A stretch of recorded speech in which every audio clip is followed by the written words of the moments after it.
Chapter 1602. Their benefactor? Sima Yu immediately thought of who he was talking about. Who else could be the benefactor of her father and daughter other than Lin, who saved her when she was still in swaddling clothes? Divination is around here? She really didn't know where divination was. It's not that close, it'll take a few days. Sima Lu Xian said. A journey of a few days wasn't considered far in this vast continent. This place is so close to the divination temple. Why don't they know that the emperor's tomb is here? Sima Yu asked curiously. You'll have to ask him. Sima Lu Xian shrugged. He also felt that the divination should know that there was an imperial emperor's tomb here, but why didn't they come to look for it? He would have to ask them to find out. Since that's the case, let's go to divination. I miss Xiaotong too. He helped a lot when we were able to save Dad. Sima Yu thought of Xiaotong and wondered how he was doing now. Divination? Then we can find Master Lin and ask him to help us calculate how to find Master when we reach the lost place. If he is willing to help, we can avoid many detours. Jiang Junxian also felt that this trip was feasible. Therefore, Sima Yu called Chongming out and rushed to divination that very night. On an inconspicuous mountain, there were many small courtyards located on the mountain. In the tallest courtyard, Lin was talking to a disciple. Little Tong, Lin called out softly. The apprentice came in from outside and bowed to him. Master. An important guest has arrived. Go down the mountain and welcome him. Lin instructed. Yes. Little helper stood up and ran down the mountain excitedly. Since he was an honored guest, with his status in the sect, it was not his turn to treat him. However, his master had asked him to come out and greet him, so it should be related to him.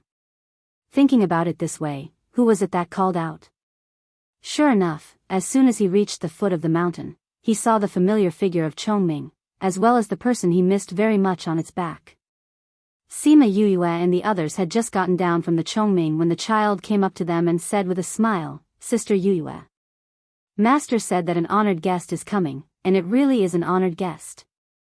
Sima Yu looked at Xiaotong. They had not seen each other for more than 10 years, but he was still the same. It made her feel as if the past 10 years had not passed at all. Seems like Great Master Lin already predicted our arrival. Sima Yu smiled. Since that's the case, let's pay him a visit. Is it convenient for you? She had heard that many reputable people had come. It was already good enough to be able to enter the mountain gate, let alone see Lin in person. Master is discussing some matters with the disciples, but if we walk all the way, it should be about time. The little boy gestured towards them and then led the way to the mountain gate. The people guarding the gate did not stop them. Xiaotong led them straight in and slowly walked up the mountain. Sima Yu looked at the mountain top. The top of the mountain was surrounded by clouds and mist. The mountain was covered in lush greenery and there was a gurgling stream between the mountains. There was also the crisp sound of birds chirping from time to time. The environment was quite good. As they walked up the mountain, Xiaotong explained to them, such as when this place was built, what kind of rare fish there were in the small lakes and so on. It was obvious that he was very excited. When the disciples passing by saw little helper acting like this, they were all a little surprised. Little junior brother usually looked quite steady. Who were these people? How could they make him so happy? Xiaotong ignored those surprised gazes and led them up the stairs to the highest courtyard. This is Master's courtyard. Those people have not come out yet, so they should not have finished their discussion. Let's wait here. Xiaotong led them to the square outside the courtyard. Sima Yu looked at the surrounding scenery. Other than these courtyards, there were no man-made buildings on the other mountains. Divination was really lucky. Han Miao Shuang thought so too. She asked Xiaotong, divination has a high status in the continent. Why don't you build some grander buildings? Xiaotong smiled and explained, Master said that we have already received God's pity, so we don't need to care about material comforts. Whether it's the main hall or the thatched cottage, they are all worldly possessions. We don't need them. Instead of thinking about those things, we should improve our inner self. This way, we can cherish God's gift. But you don't have to make yourself like a monk. Han Miao Shuang felt that their lives were too tough. Master said that this way, we can better maintain our nature. Xiao Tong said. Sima Yuyue nodded. Divinators could predict the future. They could know things that others did not know. They could calculate the vicissitudes of the world and the prosperity and fortune. If they didn't maintain their original self, once they lost themselves in the sea of material desires, the things they did could endanger others and even change the world. Divinators' lifespan was shorter than normal spirit masters. What was the use of wealth and glory? At this time, a few people walked out of the courtyard. Xiao Tong bowed slightly to them and sent them off. Esteemed guests, please forgive me for not going out to welcome you. Please come in. Yin Lin's voice was heard. Xiao Tong led them in. Sima Yuyue realized that there were no tables or chairs in the house. There were only praying mats. Did they really make it look like a temple? Everyone, please don't mind. Yin Lin waved his hand at them and gestured for them to sit on the praying mats. Sima Yuyue realized that something was wrong when she sat down. The praying mat was a little hard. It was like sitting on a rock. It was also warm. I happen to be teaching them here, so I need to use warm jade as a support. There are tables and chairs in other places. Yin Lin explained. This warm jade is rare. I didn't expect to sit on a praying mat here. Just now I thought that your life here was tough. Now it seems that your life here is low-key luxurious. Sima Yuyue laughed. Hee, Yin Lin didn't explain. They were a sect after all. It was impossible that they didn't have anything good. Divination didn't promote luxurious life, but they still had the style. I haven't congratulated you. You must have gained a lot from your trip to the tomb, right? I knew it. You should know about that tomb. Sima Yuyue wasn't surprised at all. This trip wasn't bad. We gained some benefits, but there were also some doubts. I was just about to ask you to help me solve my doubts. Doubts will be solved one day. The reason why you are still doubtful now is that the day you find out the truth has yet to come. Yin Lin smiled. Sima Yuyue curled her lips. How different was this from the heavenly secrets that couldn't be revealed? Since you already knew that there was an emperor's tomb there, why didn't you investigate? Chapter 1603. Sima Yuyue asked what was on everyone's mind. We aren't fated with him. Even if we enter, we won't gain anything. Instead, there will be unnecessary sacrifices. Yin Lin indeed knew about the tomb. Only you guys have such a faint heart. Sima Xiuqi had a bone-deep respect for Divinator. If it were anyone else, knowing that there was an imperial emperor's mausoleum, they would have long gone to snatch the treasure, right? Just like last time, even though they knew that there was something fishy about the Qi spirit, there were still a lot of people who rushed forward and left their lives there. It was only because he was unable to resist the greed and lust in his heart. Then do you believe in the concept of the destined person? Sima Yuyue asked again. Yes, and no. Yin Lin couldn't see, but his eyes didn't look empty. He looked at Sima Yuyue with a smile. Everyone has their own destiny. This is predestined by the heavens. Many people felt that they were rebelling against fate, but they didn't know that it was the path that fate had set for them. Everyone has their own things to do, and the so-called fated people only do things differently from others. But what if the destined person doesn't have the heart? Just like her, she didn't really want to go against the heavenly Tao. Even if it's unintentional, it's still possible to walk down that path. Yin Lin knew what Sima Yuyue was thinking. Since it's destined, it's inevitable. Sima Yuyue was silent. Would it really happen? Master Yin Lin, will Yuyue face a great calamity? Sima Lu Xian asked. If there's something, there's a price to pay. But sometimes, death doesn't mean the end. Instead, it's a new beginning, an opportunity to break out of a situation. Lin didn't answer directly. Instead, he gave the simulation some words. However, everyone could tell that there was a dead knot in her life. But this wasn't a bad ending. Instead, it was a new beginning. Sima Yuyue didn't care, but Sima Lu Xian and the others were scared out of their wits. They hurriedly asked if there was any way to resolve it. This is a cycle that cannot be changed. However, the final outcome will depend on her luck. Lin said. In that case, she might not die? Feng Zhixing asked.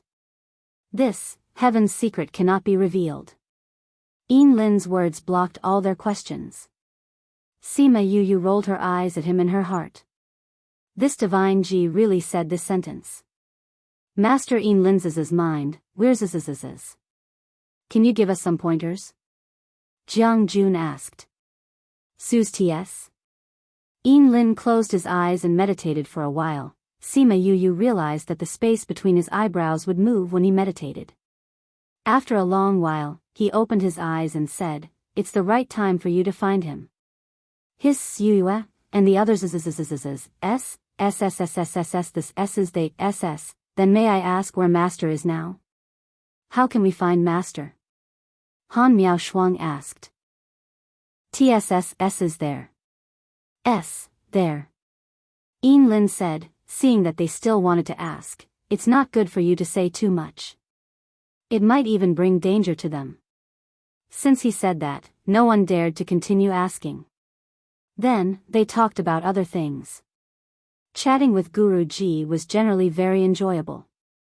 At least, they could find common topics to talk about when they were full of knowledge and other people's little secrets. After chatting for a while, everyone felt that Master Lin was not so cold. He was quite friendly. On the way back, Sima Yuyue heard Han Miao Shuang's description of Lin. Wasn't it easy for Master Ji to trick them? Sister Yuyue, why don't you stay here for 2 more days? Master said that you don't have to rush. That means 2 more days won't matter. Little Helper said to Sima Yuyue. Okay. Sima Yuyue agreed readily. To be able to be a guest at divination was an honor that others envied. Little Helper saw that she agreed and immediately went to arrange a place for them to stay. He didn't bring them to the guest room. Instead, he asked people to clean up the small courtyard beside his courtyard. Then, he brought them to visit divination for the next 2 days. Even though it was a visit, they finished visiting it in a day because this divination was too small. After staying for 2 days, Sima Yuyu and the group went to bid farewell to Lin.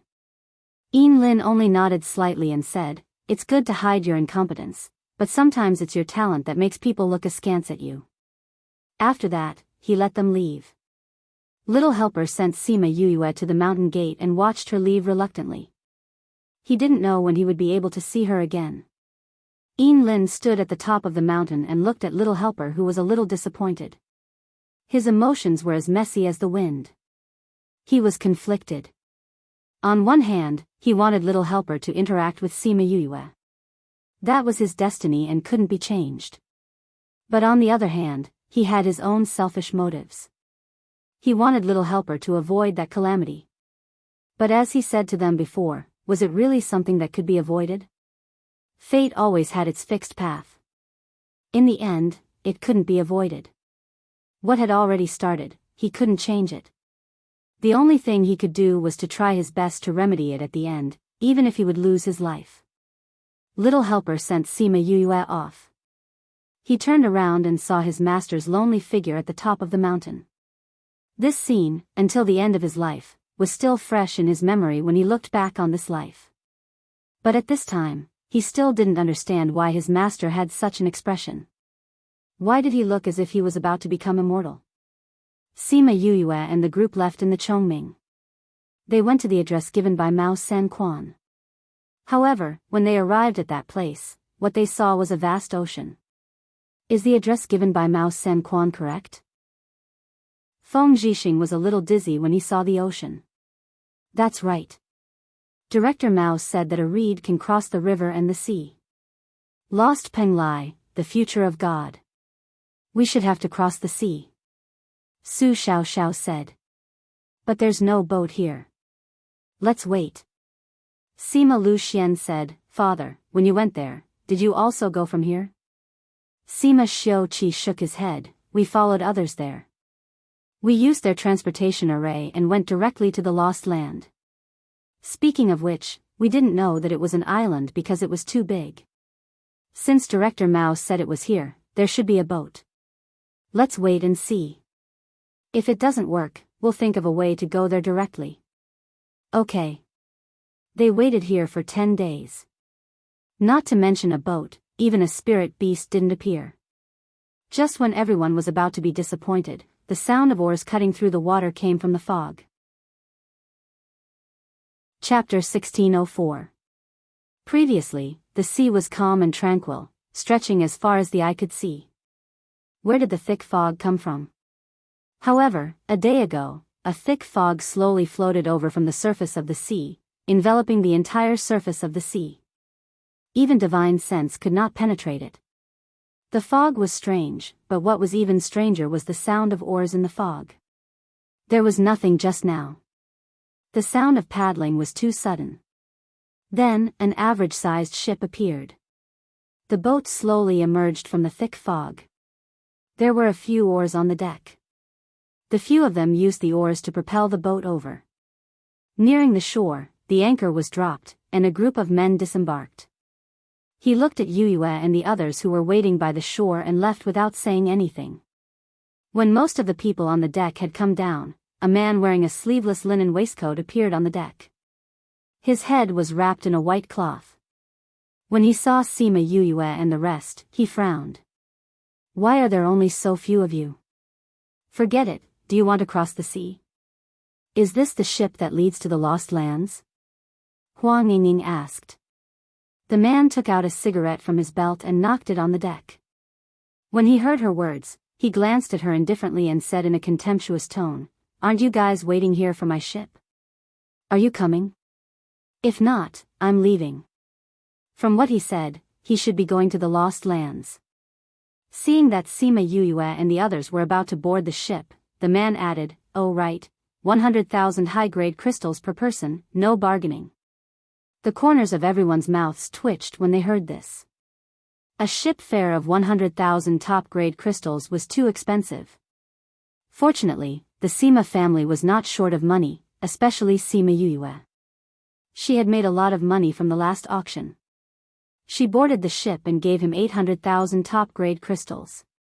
Only then did the man's attitude become much better. When he saw Sima Yu Yue looking at him with a smile, he laughed and said, Little girl, you're quite straightforward. In the past, those people, regardless of whether they had money or not, liked to complain to him that the ferry fare was too expensive. Otherwise, they would say that there were more people and they would give him a discount, which annoyed him greatly. Uncle wants to ensure our safety and build such a ship. He must have spent a lot of effort and money. It's only right for him to collect the fees. Sima Yu Yue said with a smile. Ha ha ha, little girl, you're quite smart. The man laughed. May I know how to address you? Sima Yu Yue saw that he was in a good mood and took the opportunity to get close to him. You can call me Helmsman Tuo. Helmsman Tuo rarely liked a little girl and was willing to talk to her. Then can I call you Uncle Tuo? Up to you. It was just a form of address, so he didn't care. He waved at Feng Zhixing and the others and said, You guys, come and paddle. Us? Feng Zhixing and Sima Lu Xian looked at each other, thinking that they had misheard. Yes, just the few of you guys. Helmsman Tuo saw that they were still in a daze and knocked on the side of the ship with his pipe. Why are you still in a daze? If you don't paddle, how can this ship sail? I'm not in a hurry, it doesn't matter if you don't want to go. You didn't hire a crew? I have to pay them. Besides, my ship is so small, how many people can it seat if I hire a crew? Do you want to paddle or not? If you don't want to, then get off, but I won't refund the money. Helmsman Tuo threatened. What else could they say?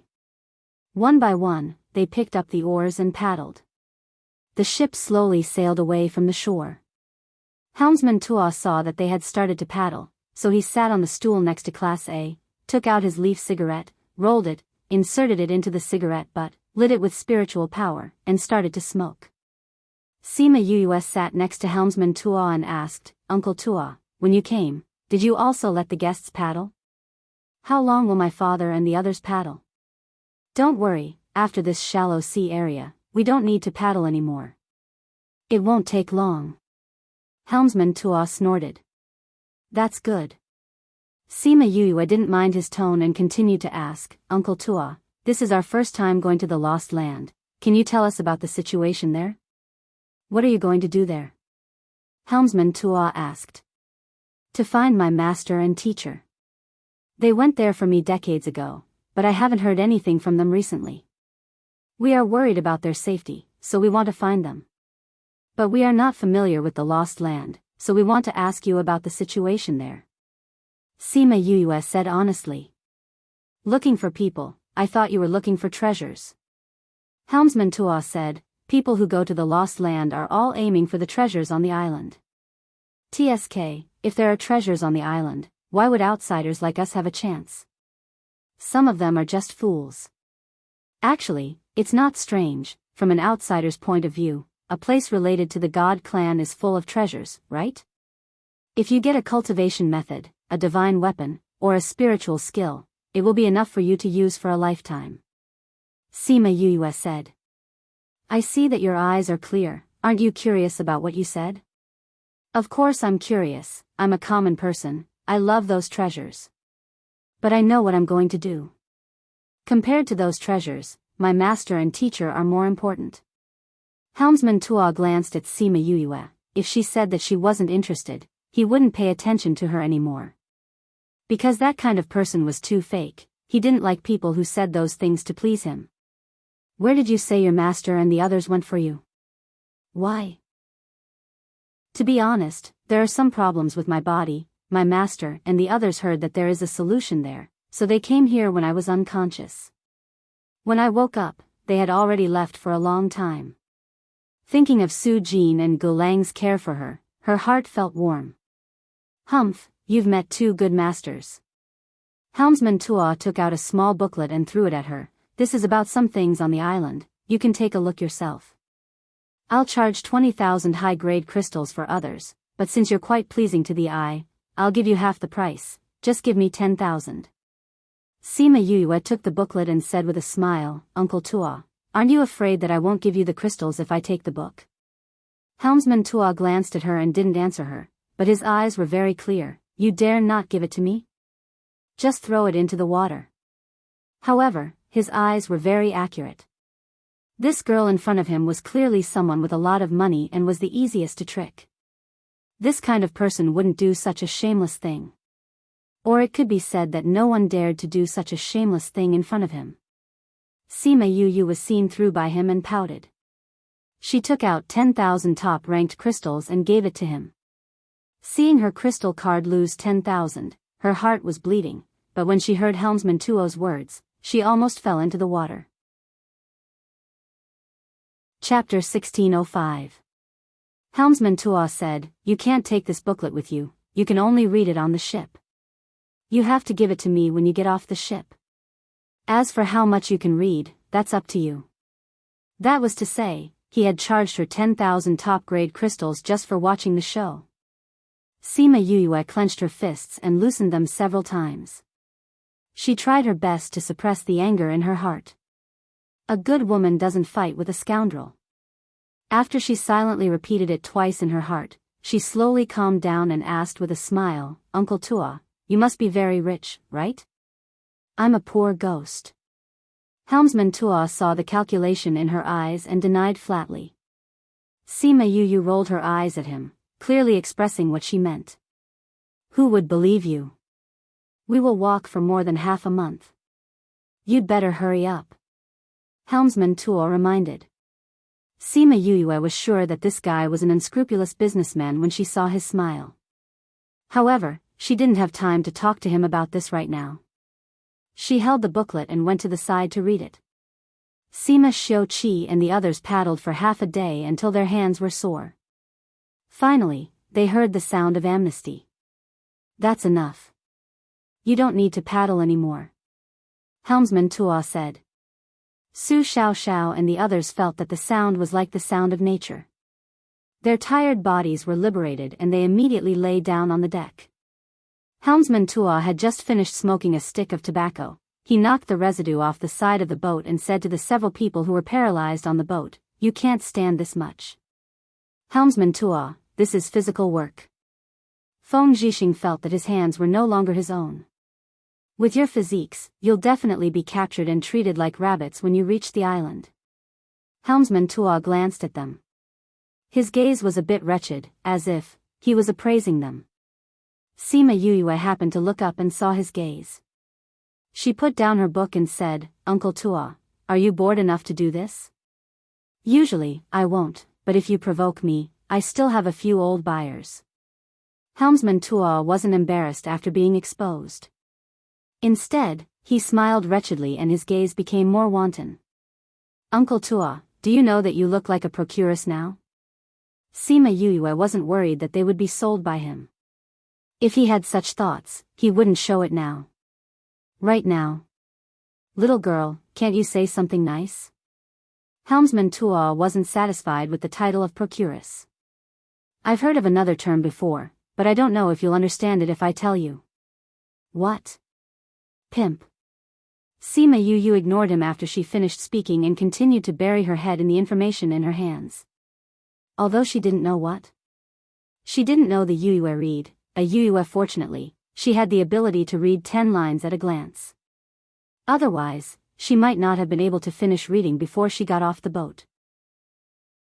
Yudo Yuyue, Yuyu, and Yuyue Yun Yuyue here to cultivate Yuyuet? Yuyu? Yuyu Yuyue? It was said that even the beggars on the streets could be supreme-level experts.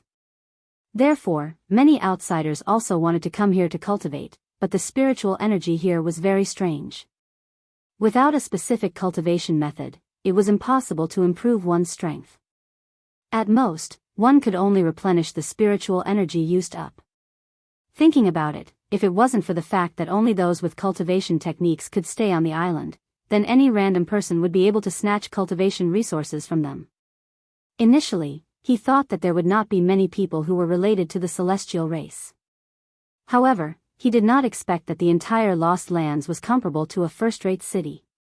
There were many people and complicated relationships. There was also an unusual amount of scheming and plotting against each other, oppressing each other. When she saw the last page, she was stunned and subconsciously looked at Helmsman Tuo at the bow of the ship. "Little girl, if you stare at me like this, I will think that you are interested in me." Helmsman Tuo leaned against the railing and basked in the sun. Even though he didn't open his eyes, he knew that Sima Yuyue was looking at him. "Uncle Tuo, is this map real?" Sima Yuyue could not help but ask. "It is real." Helmsman Tuo did not even dare to lift his eyelids. Sima Yuyue swallowed her saliva and looked at him with a different gaze. "Uncle Tuo, you drew the map in such detail. Aren't you afraid that they will chase after you?" "I am just a helmsman. Who would chase after me for no reason?" Helmsman Tuo said disapprovingly, "Little girl, how is it? Is my 10,000 top-grade crystals worth it?" "Hee, of course it is." Sima Yuyue calmed herself down. "Uncle Tuo is an honest person. Yuyue is indebted to you. Wait until you come back alive, then you can say this to me." Helmsman Tuo said lightly. "Uncle Tuo, do you have this map in every booklet? Do you think it is possible?" Hee. Sima Yuyue laughed. It was impossible. On the night after the booklet, there was a panoramic view of the island. Moreover, there was a map of all the forces in every position. What's more, there was even a map of every force. She estimated that if it was even more detailed, there would be a tunnel for them. With such a map in hand, wouldn't she be able to do whatever she wanted on this island? At the same time, she looked at Helmsman Tuo with more respect. Would a person who had such a map be an ordinary helmsman? If those forces knew about it, they would chase after him to the ends of the earth. How could he be so leisurely helmsman here? "However, Uncle Tuo, why did you give me this map?" "I gave it to you." Why do you ask so many questions? Helmsman Tua finally opened his lazy eyes. He looked at Sima Yuyue with disbelief and said, if there must be a reason, it is that I like you. You have to take it as your charm. Sima Yuyue curled her lips. She did not believe in her charm. How could an old man like him be subdued by a little girl's charm? There must be some unspeakable secret.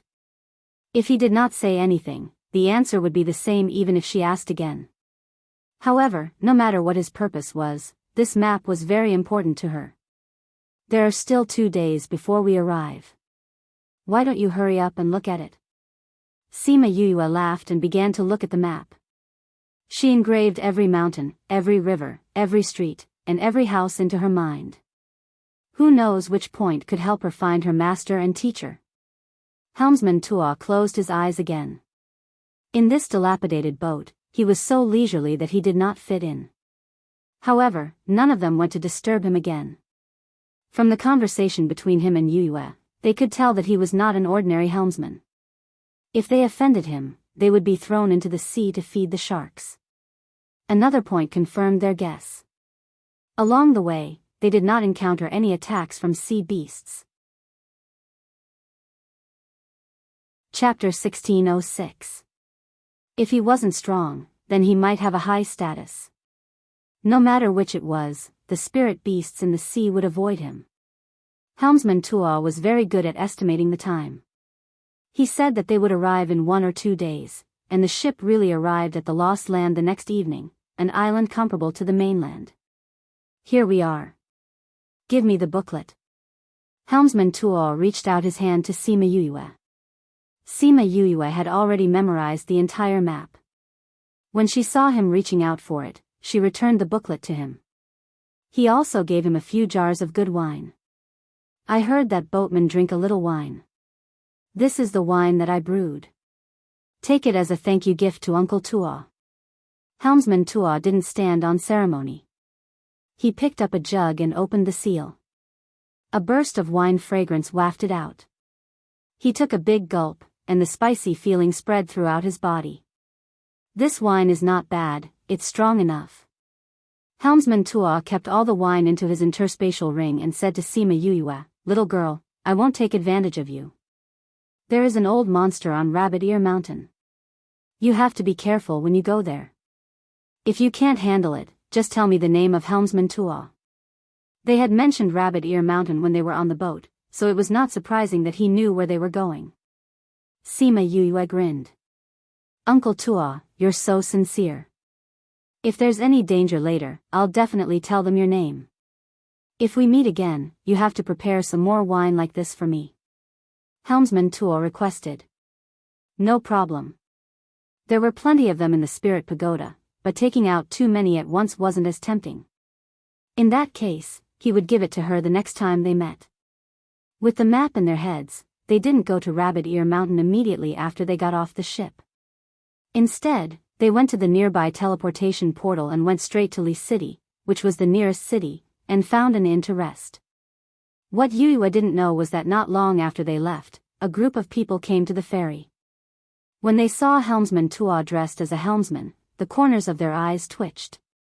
They stepped forward and knelt down together. Master, you're finally back. What's wrong? I just escorted a guest and you miss me? Helmsman Tuo's manner changed. The cunning helmsman immediately turned into a rich young master. Master, a few family heads have come to look for you several times.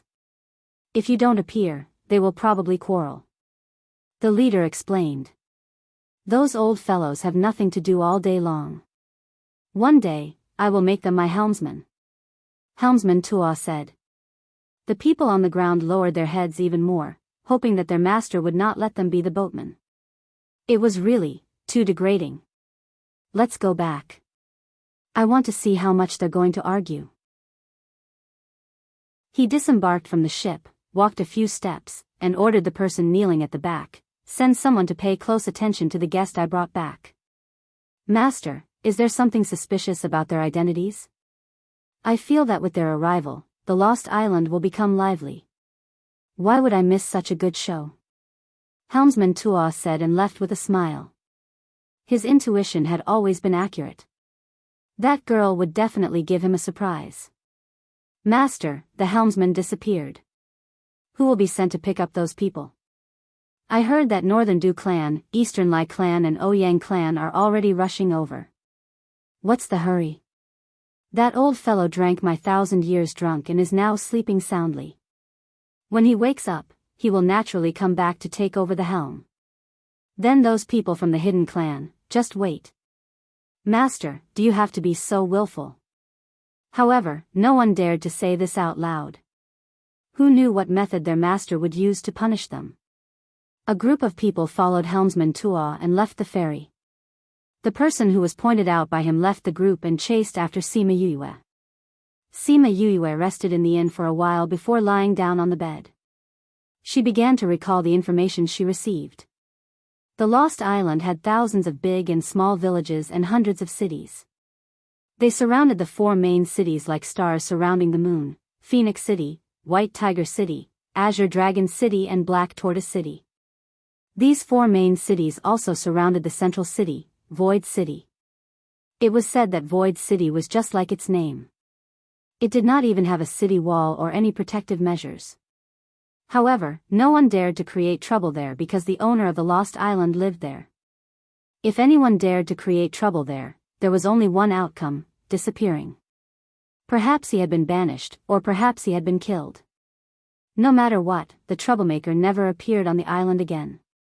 It was said that the owner of the island was a descendant of the Divine Clan. He had an extraordinary status and absolute power on the island. Sima Yue did not know if there were any other descendants of the Divine Clan other than the Feng people. However, it was true that the owner of the island had power and influence. As for those who claimed to have connections with the Divine Clan, they all lived in the 4 main cities. Those who were not talented or had fallen families would live in the small cities and villages. She would ask Feng Xiang later on.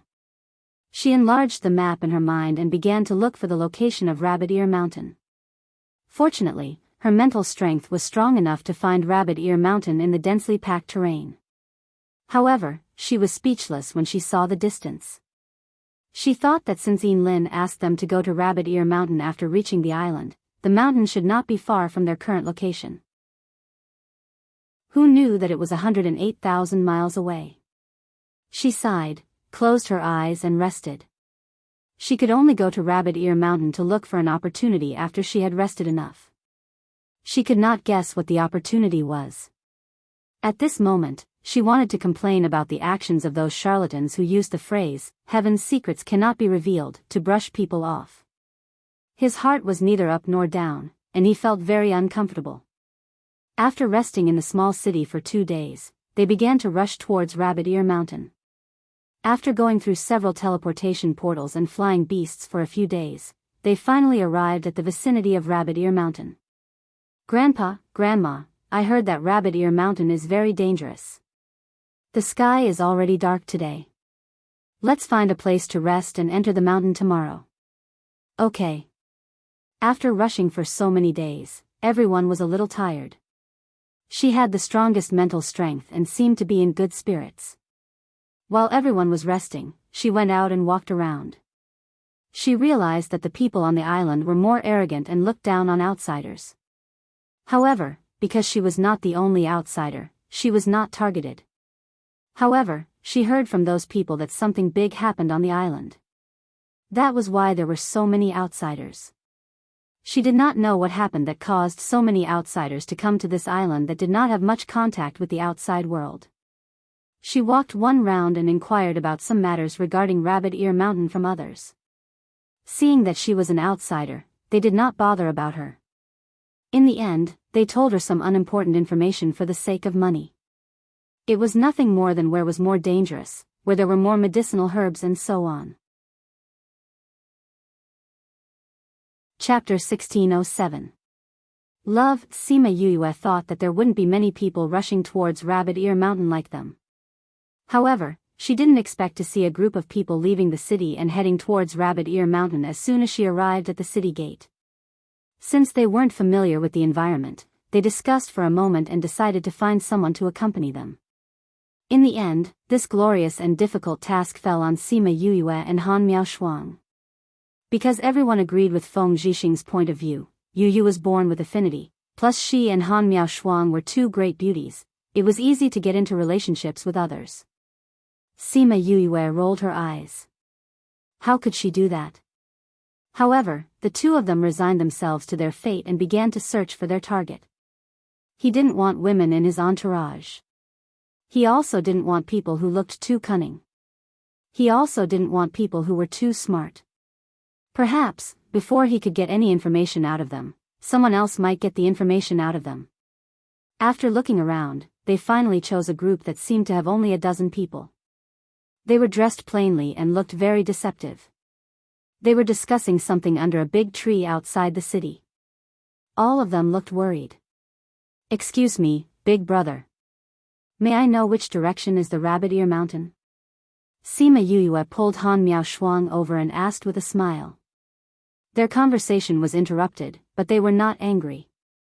They looked at the two of them and pointed in the direction of Rabbit Ear Mountain. "Follow the northeast direction and fly for 2 days." A round-looking man gave them the specific route and time. 2 days. Didn't you say that it would only take 1 day?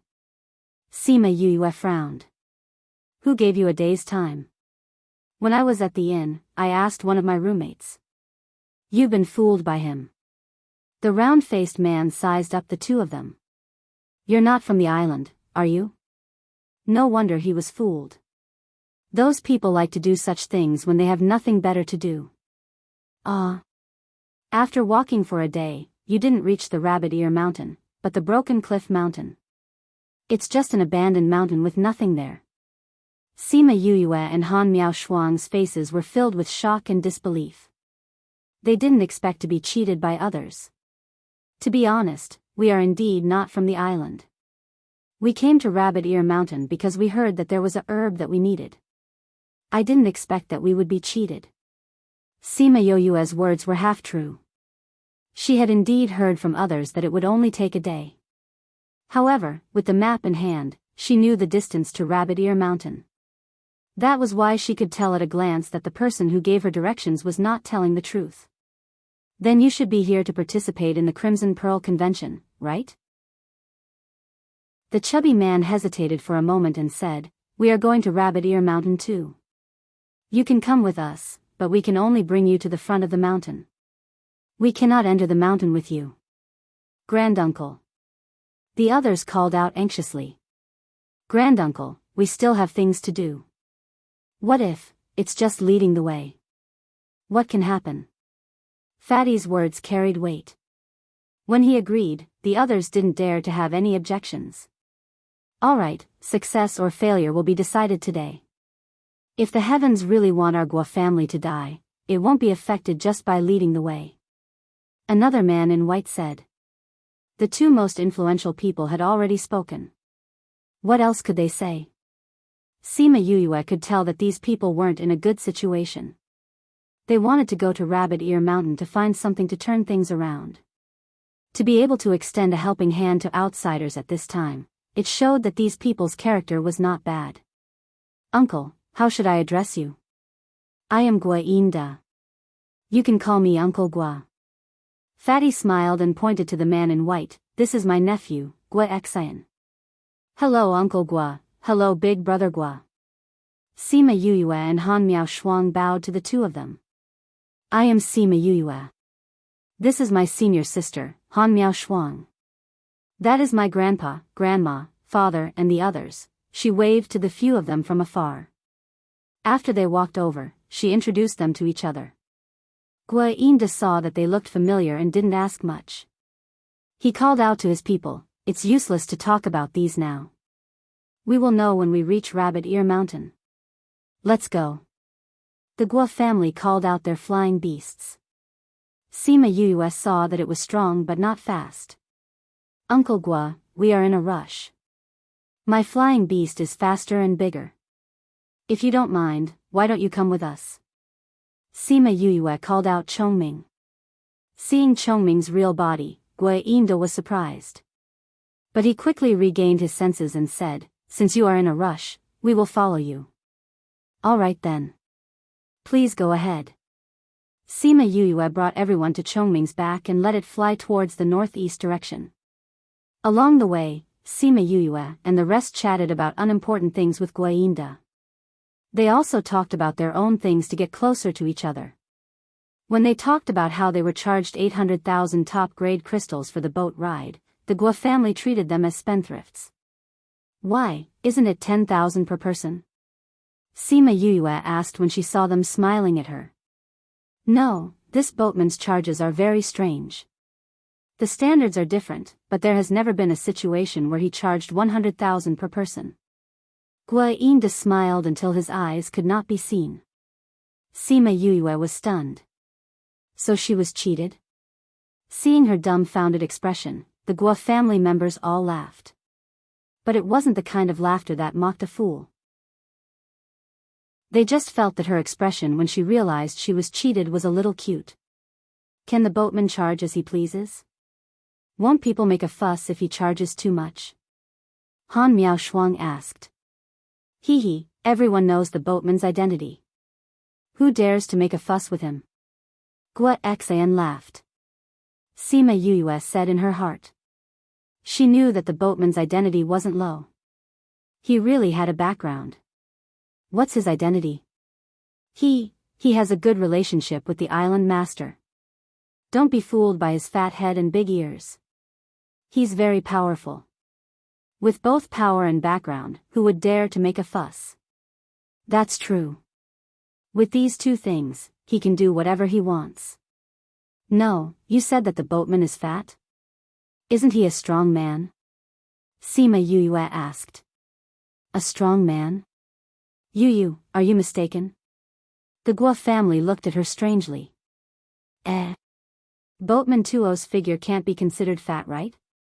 Han Miao Shuang said doubtfully. Boatman Tuo? The boatman that ferried you is surnamed Tuo? That's right. He told us to call him Boatman Tuo. Why, isn't it? That boatman's surname isn't Tuo. You must have been cheated by someone. Guayinda laughed. No wonder they were cheated. This was a one-time deal. Even if they realized they were cheated, they wouldn't be able to find the person to settle the score. Sima Yuyue didn't think so much. Just from the map that he gave her, she knew that this person's identity wasn't ordinary. Chapter 1608. Wasn't it just a few 100,000 crystal stones? She really didn't care, as long as those things were useful.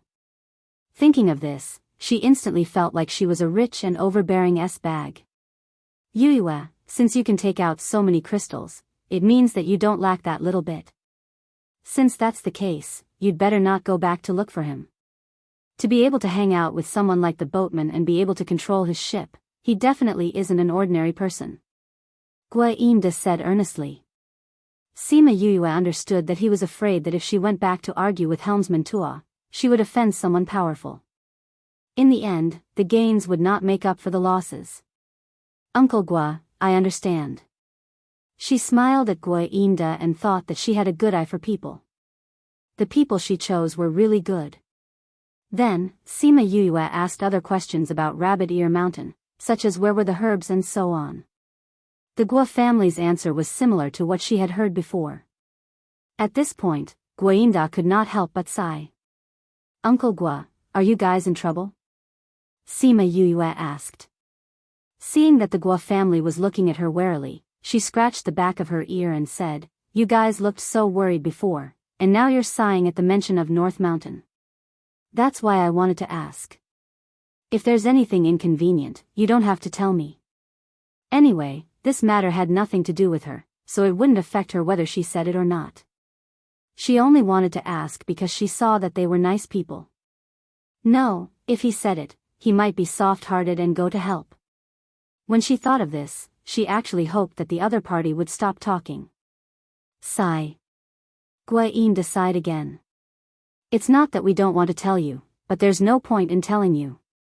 Instead, it will only bring you more trouble. Once we reach the Rabbit Ear Mountain, all of you can just separate from us and the trouble will naturally not follow you. His words aroused the sympathy of Han Miao Shuang and the others. I heard you guys talking about extermination. Is it that serious? The Guo family members were all silent. Han Miao Shuang also knew that she had asked something she shouldn't have and was a little embarrassed. The originally harmonious atmosphere suddenly turned awkward. Actually, it's not a big deal. This is a family matter. If we talk about it, it will only bring you trouble. Guo Xian smiled. However, this might also be an opportunity for us, so it's not that serious. That's good. Sima Yuyue then asked a few other questions to cover up what happened just now. Halcyon's speed was extremely fast. If it wasn't for the fact that Sima Yuyu wanted him to slow down, they would only need a day to reach Rabbit Ear Mountain. Even so, the Guo family was still surprised by Chongming's speed. Sima Yuyue did not explain further. After arriving at Rabbit Ear Mountain, the Guo family left after exchanging a few words. These people are not bad. They left in such a hurry because they were afraid of bringing trouble to us. Huang Yingying said with some emotion. They could tell that the Guo family was not a big family. It was just a small family living at the end of the island. According to the information Yuyue had read, a family like the Guo family had to rely on a more powerful family. Thinking of this, she sighed. As the saying goes, wherever there are people, there will be Jianghu. Even a place like the Lost Lands was not spared. It's indeed not bad. I'll let the Scarlet Bees follow them. If it's a small matter, we'll help if we can. If it affects the purpose of this trip. Sima Yuyue did not finish her sentence, but everyone understood. They came here to look for their master and teacher. Nothing should affect their purpose. Master Yin Lin only asked us to come to Rabbit Ear Mountain to look for an opportunity, but he didn't say what it was. What should we do? Su Xiao looked at Sima Yuyue. She had the most contact with Yin Lin, so she might understand what he meant. Sima Yuyue recalled the last time they went to Ghost City. The opportunity Xiao Tong mentioned was Mu Si. Was it to look for a person this time? She shook her head, indicating that she did not know. Since you don't know, let's just walk around. Anyway, Master Yin Lin said that it's here. I think we'll meet him eventually. Sima Lu Xian said. Didn't he say that there are many herbs here? Since it's the Lost Lands, there should be different herbs here. Since we have nothing to do, why not look around? Feng Zhixing said. All right. Everyone was not familiar with this place, so the group of people wandered around the mountain. Occasionally, they would meet some people who came here to train or to look for treasures. However, they did not see the Guo family. Perhaps everyone was paying attention to the Guo family, so they were not too far away from the Guo family. However, they were brought to the depths of Rabbit Ear Mountain unknowingly. Sima Yuyue saw that the grass was getting thicker and thicker, and the spirit herbs they obtained were getting older. Sima Yuyue knew that they were in the depths of the mountain. She frowned slightly when she thought of what helmsman Tuo said about an old monster living here. Perhaps it was because everyone knew about this, so very few people came here and left these spirit herbs behind. The Guo family had always been in front of them, which meant that they were deeper in than them. What did they want that they needed to come to such a dangerous place? Suddenly, she stopped in her tracks and frowned tightly. Yuyue, did something happen to the Guo family? Huang Yingying asked. Sima Yuyue nodded and said, the Guo family fought with someone. It seems that they saved a young man. The other party is stronger than them. She explained the entire situation in 2 short sentences. The Guo family's strength was not low outside, but on this island, it was not enough. How are they compared to us? If we call the others, there should be no problem. Sima Yuyue said. The others? Didn't Xiaoxi's father send some people to stay with me? I brought them here. Yes, to protect Xiaoxi's safety. Sima Yuyue smiled wickedly. Xiaoxi, who was in the spirit pagoda, heard this and rolled his eyes at her.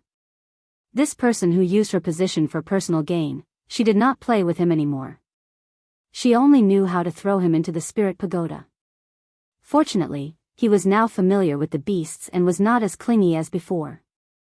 When she needed him to leave, he could find something to play with in the spirit pagoda. Most importantly, he and Little Roar could turn the spirit pagoda upside down. If it were not for Qi Yan and the others keeping watch, who knew what would have happened? The first time she saw their results, she could not help but facepalm. It was really. She could not bear to hit Xiao Shi. The most important thing was that she could not hit him. If his father found out, he would settle the score with her. Thus, in the end, she hung Little Roar up and hit him a few times, causing him to feel indignant. The two of them were the ones who caused trouble, but in the end, he was the only one who was punished. It was not fair, woo-woo. Chapter 1609. In order to ensure Little Lucky's safety, Supreme Fifth Spirit Senior had left behind a group of ancient spiritual beasts.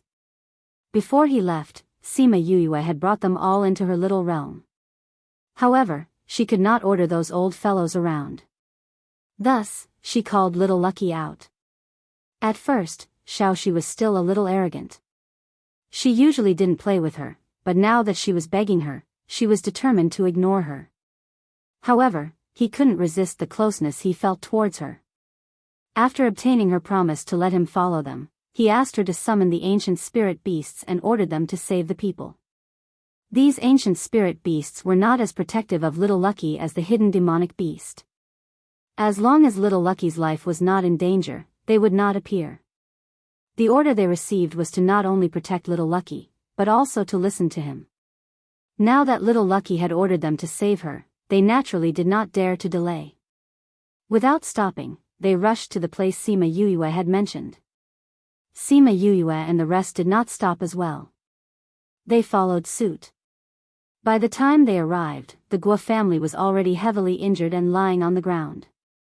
A black-clothed man stood beside Guo Yinda and stepped on his chest. He sneered, "Guo Yinda, you didn't think that there would be a day when you would be stepped on by me, right?" Guo Yinda was already heavily injured, and after being stepped on by that person, he lost half of his life. He grabbed the man's feet with both hands. He couldn't move them away, but at least it would be better. "Tang Fei, don't be too happy yet. You dare to chase after young master? Aren't you afraid of being exterminated?" Cough cough.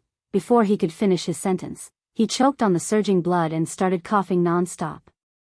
"Young master? This bastard? He's not worthy." Tang Fei glanced at the youth lying not too far away and said, "At this time, I'm not afraid to tell you that this old man is under orders from above. As long as we kill this bastard, not only will we be exempt from the taxes, we will also be able to participate in the Crimson Pearl Convention. Without him, the person above him would be the young master, the future patriarch. If I follow him, will my Tang family fall into ruin? On the other hand, your Guo family has offended the higher-ups. Just wait for your family to be exterminated." Tang Fei and his subordinates all laughed. They were very arrogant and conceited. The youth on the ground clenched his fists, his face full of resentment and unwillingness. "Guo Yinda, although your Guo family is finished this time, you don't have to die today. You can only blame yourselves for being a busybody and wanting to save this person. Let me tell you, none of you are going to escape today." Tang Fei added more strength to his leg. "Tang Fei, stop." The youth angrily condensed his spirit energy to attack Tang Fei, but he was also an arrow at the end of its flight, and his attack was easily broken by Tang Fei. "Bastard, don't worry. Once I'm done with him, I'll send you on your way." Tang Fei laughed. "Tang Fei, if I don't die today, I will definitely slaughter your entire Tang family," the youth said hatefully. I'm so scared," Tang Fei said in a strange tone before sending Guo Yinda flying with a kick. He came to the youth's side and said, "Tao Yi Xian, do you still think you're the young master of the Tao family? You're just a bastard from God knows where. How dare you call me that? Didn't you want to slaughter my entire family? Then I'll send you to hell today." After he finished speaking, he condensed his spirit energy in his hand and attacked the person on the ground. Sima Yuyue secretly cursed. The ancient spirit beast was still so far away from them, how could they save that child? Han Miao Shuang knew that Sima Yuyue had always been by her side. Before she could sense that she was gone, she saw her suddenly appear beside Tang Fei. She only saw her silently appear and send Tang Fei flying with a palm strike. She grabbed the youth on the ground and retreated 10 meters to Guainda's side.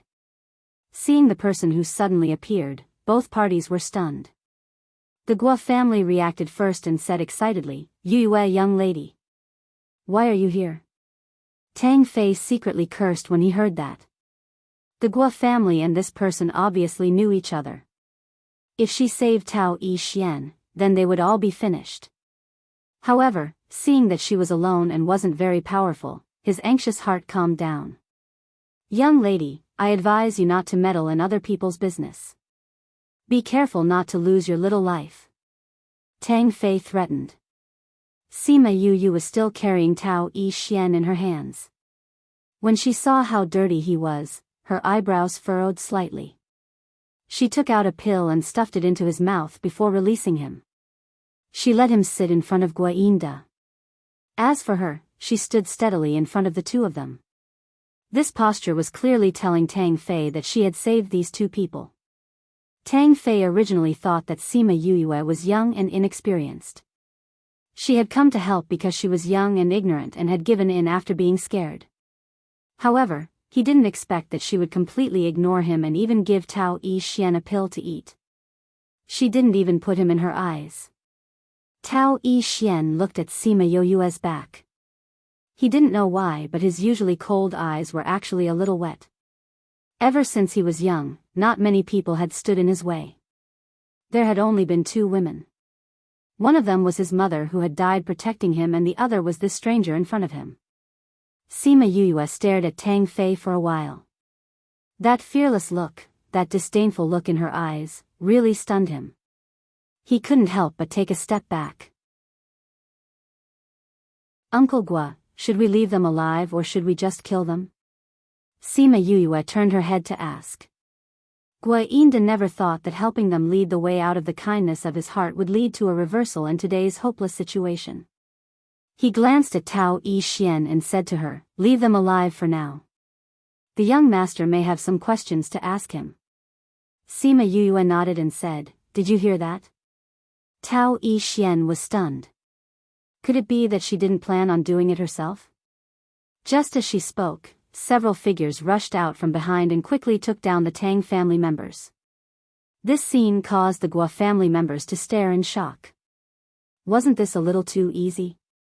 The ancient spiritual beasts had all retracted their auras so that they looked no different from normal transformed beasts. No one would have thought that they were ancient spiritual beasts. "Who are you people? How dare you touch my Tang family?" Tang Fei refused to give up and wanted to use his family name to scare her. Sima Yuyue didn't know who this Tang family was. Perhaps it was because they were too young, so they hadn't received Helmsman Tuo's pamphlet. Since that was the case, there was nothing for him to be afraid of. "You guys went too easy on them. They still have the energy to make a ruckus." Little Lucky jumped onto Sima Yuyue's shoulder and pointed at Tang Fei as he cried out. Those ancient spirit beasts understood what he meant and punched him in the stomach again. How could Tang Fei take a punch from an ancient spiritual beast? He couldn't even cry out before he fainted. When the others saw what happened to him, they couldn't help but purse their lips. They didn't think that she was this simple and violent. The remaining people ran over and fed the Gua family members pills so that they could heal their wounds first. If there were any other problems, they could talk about it later. She then began to size up Tao Yi Xian. Handsome features, large eyes, long eyelashes, and a deep gaze that sucked people in. Chapter 16:10. Tao Yi Xian felt a little embarrassed when he saw Sima Yuyue sizing him up. It wasn't because he wasn't used to being stared at, but he was afraid that she would see through his emotions. Sima Yuyue noticed his evasive gaze and squatted in front of him, asking, "Little brother, how old are you?" It was a very normal question, but it made the other party blush. He turned his head to the side and ignored her. This little guy has quite a temper. Han Miao Shuang walked over. Hey, little guy, we're your saviors. You can't be so arrogant, understand? Yu Yue, don't be like this. Young master is not a child. Gua Yinda had already eaten the pill and was able to sit up. When he saw them talking to Tao Yi Xian like this, he spoke up. Not a child? Then why does he look like a 10-year-old child? Sima Yue reached out and pinched his face. There was no human skin mask or anything like that. It was indeed the body of a young man. Tao Yi Xian wanted to resist, but because his injuries were too severe, he couldn't. Gua Yinda's expression changed, and he explained, it's like this, young master was plotted against by them, that's why he became like this. Young master is already over 400 years old. Sima You's hand froze in the air. Seeing Tao Yishuan's sparkling eyes, she giggled, you're really not a kid. Humph. Tao Yixian didn't want to pay attention to her. However, the area where she had pinched him felt a burning sensation on his face. Fortunately, his face was covered in dust, so nothing could be seen. Han Miao Shuang looked at Tao Yixian curiously. What made him turn from an adult into a child? Gua Yinda shook his head. He didn't know either. They turned their gazes towards Tao Yixian. All right, this proud little fellow would definitely not tell them anything. By the way, Yu Yue, why are you here? Gua Yinda changed the topic to make the atmosphere less awkward. Oh, didn't you say that there are many medicinal herbs in the North Mountain? We came here to look for herbs, and unknowingly, we ended up here. Later on, I heard sounds of fighting, so I came over to take a look. I didn't expect it to be you guys, Sima Yue explained half-truthfully. They had indeed found some medicinal herbs along the way, so it wasn't a lie. I didn't expect you to be so powerful. We were blind before. I wonder who these benefactors are. Gua Xian said. They looked at the ancient spiritual beasts with strange expressions. He had never seen these people before, so he had no idea where they came from. They are his bodyguards. Sima Yue pointed at Little Lucky. We met them on the way here. The Gua family obviously didn't believe her words. If they had met on the way, why would they be so close to her? Obviously, they had known each other for a long time. But if she didn't say anything, they couldn't ask. She just wanted to know that she had saved them. Gua Jiming will always remember your kindness in saving my life. Gua Yinda struggled to get up and wanted to salute them. Uncle Gua, you're seriously injured. Don't move. Sima Yue said, Kid, why aren't you reacting at all? In any case, I saved your life just now. You saved me for a moment, but you can't. Tao Yixian suddenly stopped and said, thank you. She had saved him, so even if he wanted to give up on himself, what did it have to do with her? Why did he have to implicate her? Sima Yue looked at him and grabbed his wrist. He wanted to take it back, but found that he couldn't. Yue. Gua Yinda looked at her worriedly. Sima Yue finally let go of his hand after a while. She stood up and took 2 steps back, crossing her arms as she looked at him, saying, you look like you've been poisoned, right? This kind of poison isn't bad either. It can make you return to your youth, don't you think? Tao Yixian raised his head in shock and looked at her in disbelief. She actually knew that he was in this state because he had been poisoned. Then did that mean that she could cure the poison as well? I can't cure your poison right now. Sima Yue said honestly. The light in Tao Yixian's eyes dimmed. Even she couldn't do anything about it. Gua Yinda looked at Sima Yue from the side. Miss Yue, I know that you're very capable. Please save the young master. She could tell at a glance that Tao Yixian had been poisoned, so in their eyes, she was very powerful. Yu was frightened by his kneeling. She had lived for so long, but no one had ever knelt before her. She went over to help him up, saying, Uncle Gua, don't be like this. Yu, the young master is in a lot of pain. Please save him. Guainda stood up with the help of her strength, holding on to her hand without letting go. Uncle Gua, it's not that I don't want to save him, but that I really can't.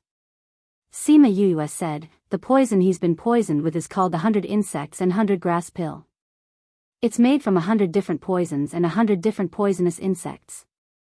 If you want to cure the poison, you have to know what these 100 poisons and poisonous insects are.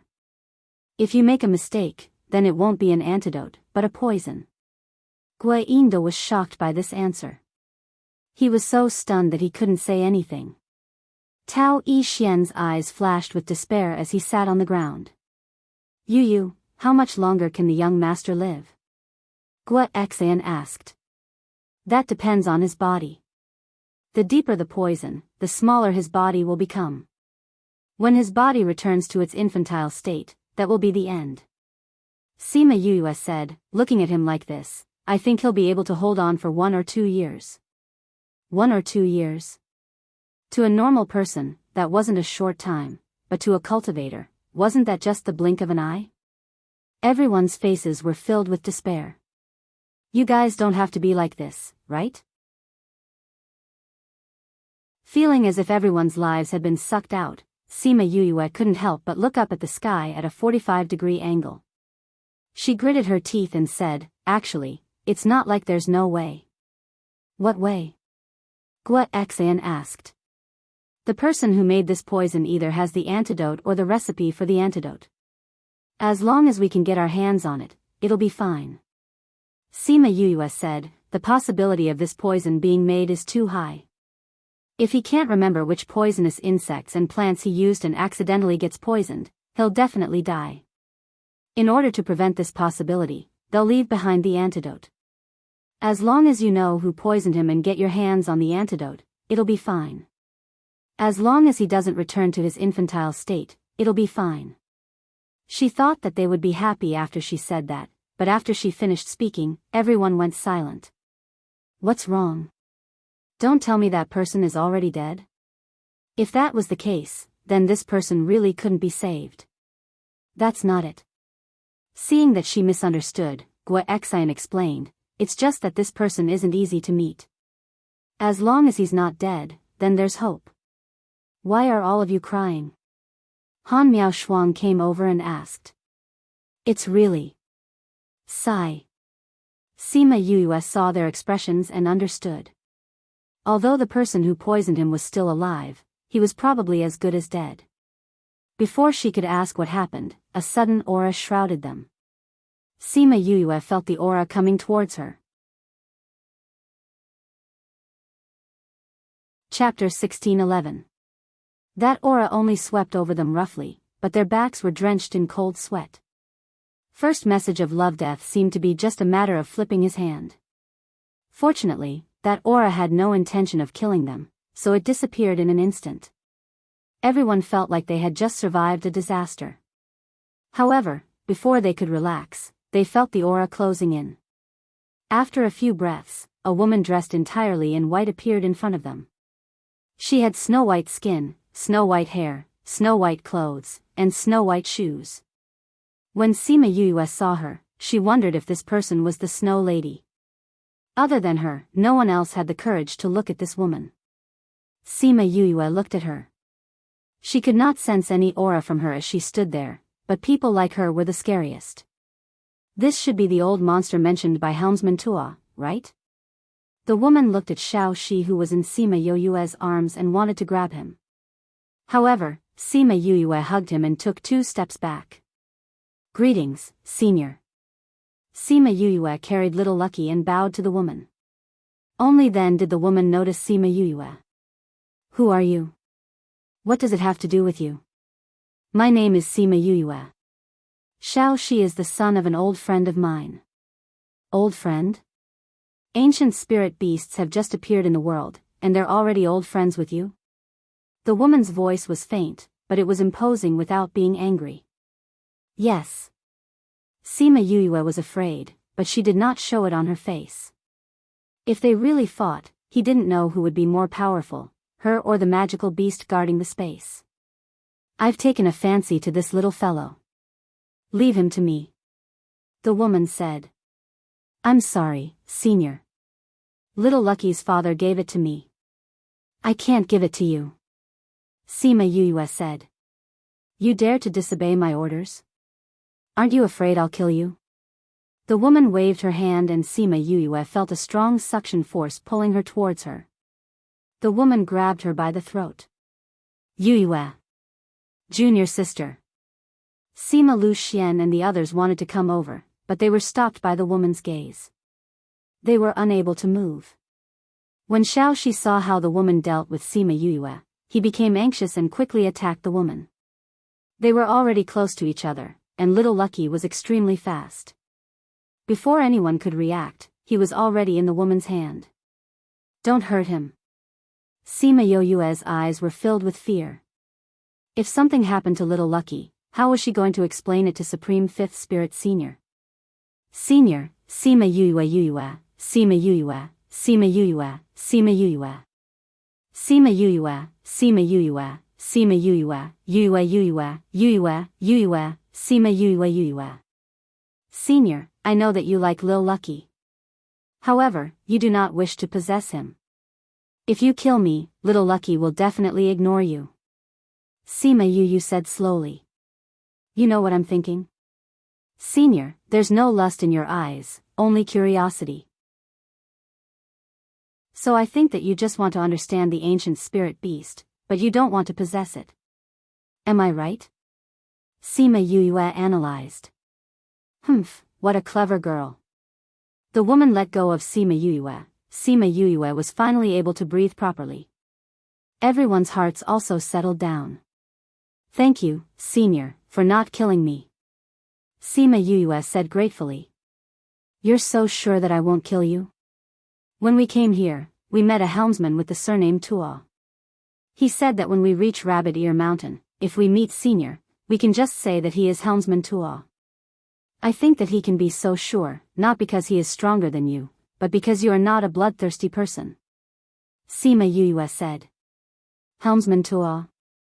When the woman heard this name, her emotions changed slightly. Forget it, since he wants to protect someone, I'll give him this face. Lend this little guy to me to play with for 2 days, I'll return it in 10 days. After speaking, she didn't care about Sima Yue and the rest's reaction and left with little Lucky. Everyone looked at her back view unwillingly. Yue, are you okay? Sima Lu Xian went forward and saw the purplish-green marks on her neck. He was very worried. Father, I'm fine. Sima Yue grabbed his hand, not letting him look at her wounds. What do we do now? An ancient spirit beast asked. Wait. Sima Yue said one word and didn't speak anymore. She kept looking at the direction where the woman left. The others didn't have any other ideas. That woman was so powerful, who would dare to snatch him? Since she said that she would return little Lucky in 10 days, they could only hope that she would keep her promise. For the first time, she could only watch as things developed and she couldn't do anything. She clenched her hands tightly. If that woman really dared to do anything to little Lucky, she would definitely think of a way to make that magical beast take action. If she was only willing to take action when she was in a life and death situation, she stood there for 2 days and in these 2 days, no matter who spoke to her, she ignored them. Yue, since she said that it would take 10 days, it's useless for you to just stand there. Come and rest for a while. Feng Jixing said with heartache. He originally thought that it was useless, but she moved her body and turned to look at them. It was good that she had a reaction. Junior sister, you've been standing there for 2 days. Come and rest for a while. Han Miao Shuang walked over and held her hand, pulling her back. Sima Yue nodded and went to rest in their tent. They were right. It was useless for her to just stand there. She could only wait for the results. She washed up in the tent and when she went out, she swept away her previous depression and found Tao Yi Xian, saying, I'll help you take back the position of young master, but you have to help me do something. If you agree, I can stop your body from shrinking. Really? Tao Yi Xian felt that the depressed her from before was too much of an eyesore. She looked better like this. I never say things that I'm not sure of. Sima Yue said. What do you want me to do? Although Tao Yi-Xian was very moved, he still had to ask for the conditions. Help me find the whereabouts of 2 people.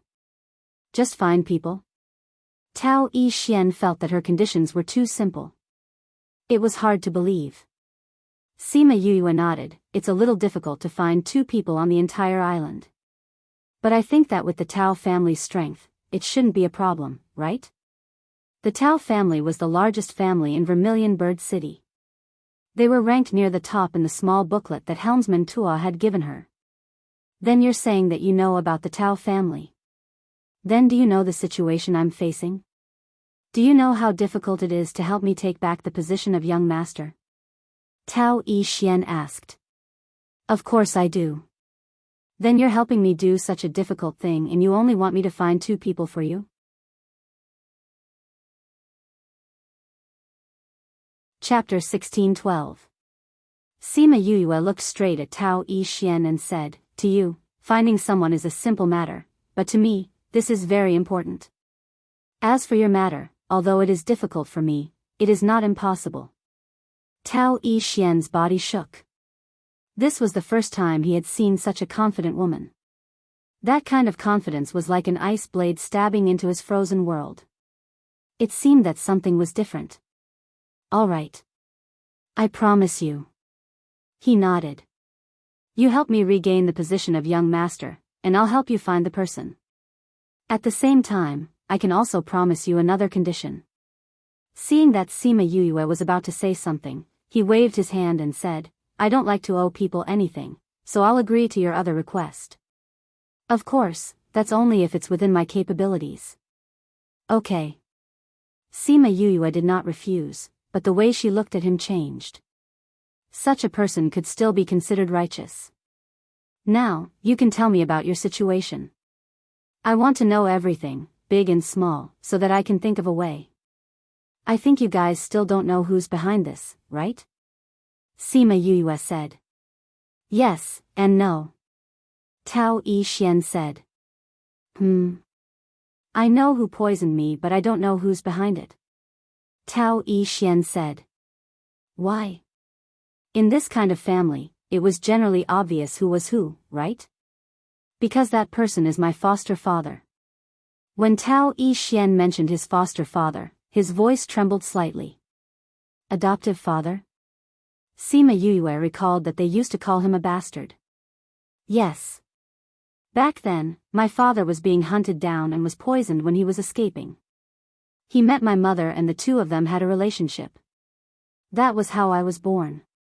But my mother didn't know, and she didn't do it willingly, so she took the jade pendant from his waist and left. At that time, my father already had a wife, and his mind was not very clear at that time, so when he woke up, he did not take this matter to heart. So, he was simply an illegitimate child. Then how did you return to your family? Sima Yuyue asked. My mother passed away a few years after giving birth to me. Before she died, she handed me over to a good friend of hers and had him raise me. She also told him about my identity. My mother didn't know my father's identity before, but when she found out later, she didn't bring me back. My adoptive father knew my identity, and at my mother's request, he didn't bring me back unless there was nowhere else to go. So, I didn't know my identity until I was in my 20s. However, when I was 25 years old, the Tao family found me and said that they would bring me back to acknowledge my ancestors. Later on, I found out that my father's son had died. He heard that someone had used the jade pendant to inquire about the matter. He remembered that romantic night, so he sent someone to look for me. He knew that I was extremely talented, and his position as the young master was somewhat shaken at that time, so being childless was a huge point of attack. So you went back, Sima Yuyue said firmly. Yes. Although he didn't raise me, he was still my father. Because of some reasons, I was his only son, so he couldn't bear to see others attack him because he didn't have a son. Tao Yi-Xian said, also, my adoptive father said that he would go back with me.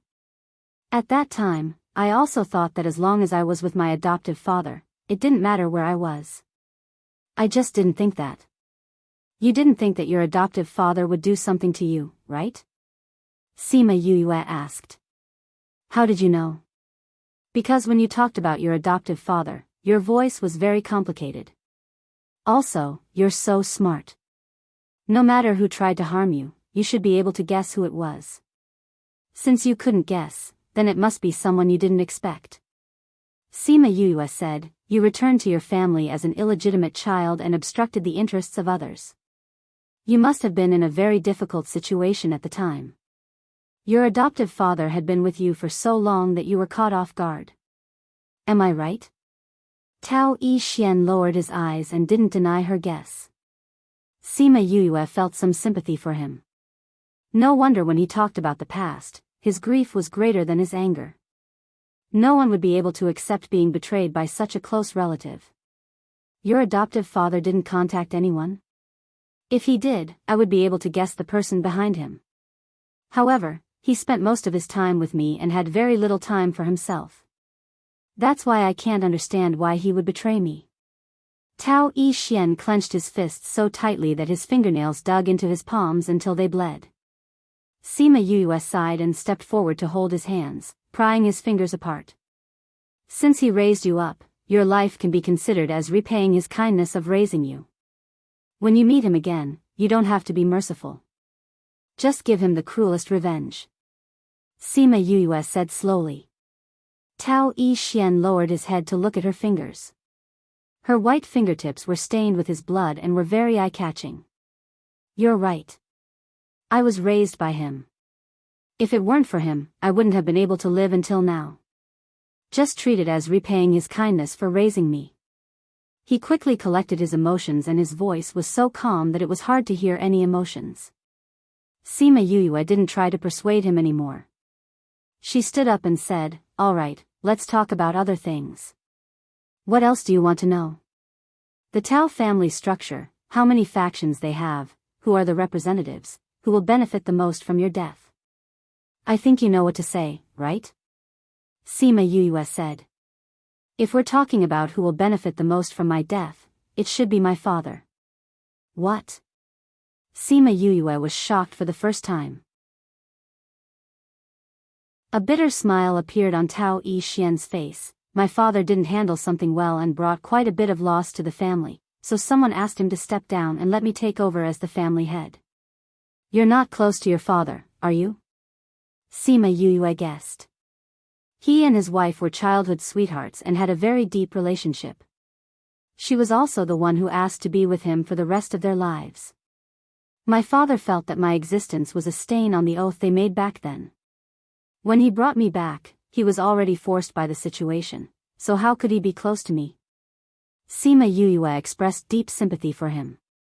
His life was already very difficult and he was even disliked by his father and pressured by his wife. It really was a bit pitiful. I understand. Now let's talk about other things. Alright. Aside from the main faction, the Tao family is split into 3 other factions. Does anyone from these 3 factions support you? No. Sima Yue pursed her lips. None of the factions supported him. Just how miserable was this guy's life before this? How on earth did he survive?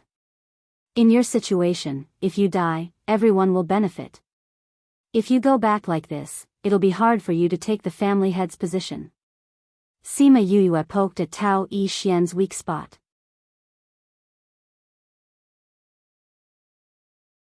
Chapter 16:13. Sima Yue felt a headache coming on. Could a person like this be able to take on such a huge responsibility? Actually, my situation isn't that bad. Tao Yixian said. What trump cards do you have? Sima Yue asked. 2 elders have hinted to me before and I have information on 2 of them. Also, the old ancestor supports me. Since you have people supporting you, why did you get yourself into this state? Sima Yue couldn't understand. The 2 elders who have expressed their goodwill to me are rather important in the clan. However, they don't have the guts or confidence to go against the others. Their thinking is that as long as I'm willing, they will follow me. However, when I don't have the power to go against the other 3 sects, they won't openly side with me. As for the two that I caught, I naturally hope that they're dead. Then what about your old ancestor? He's in closed-door cultivation. If it weren't for that, they wouldn't have dared to make a move against me. Tao Yi Xian said, by the time the old ancestor comes out, I'll already be dead. They won't receive any punishment. Then when will your old ancestor come out?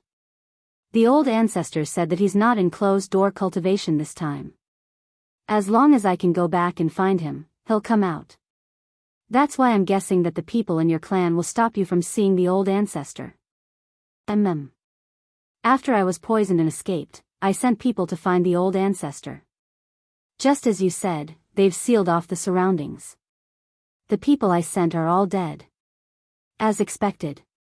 Sima Yu sighed, it looks like your old ancestor is the key to this matter.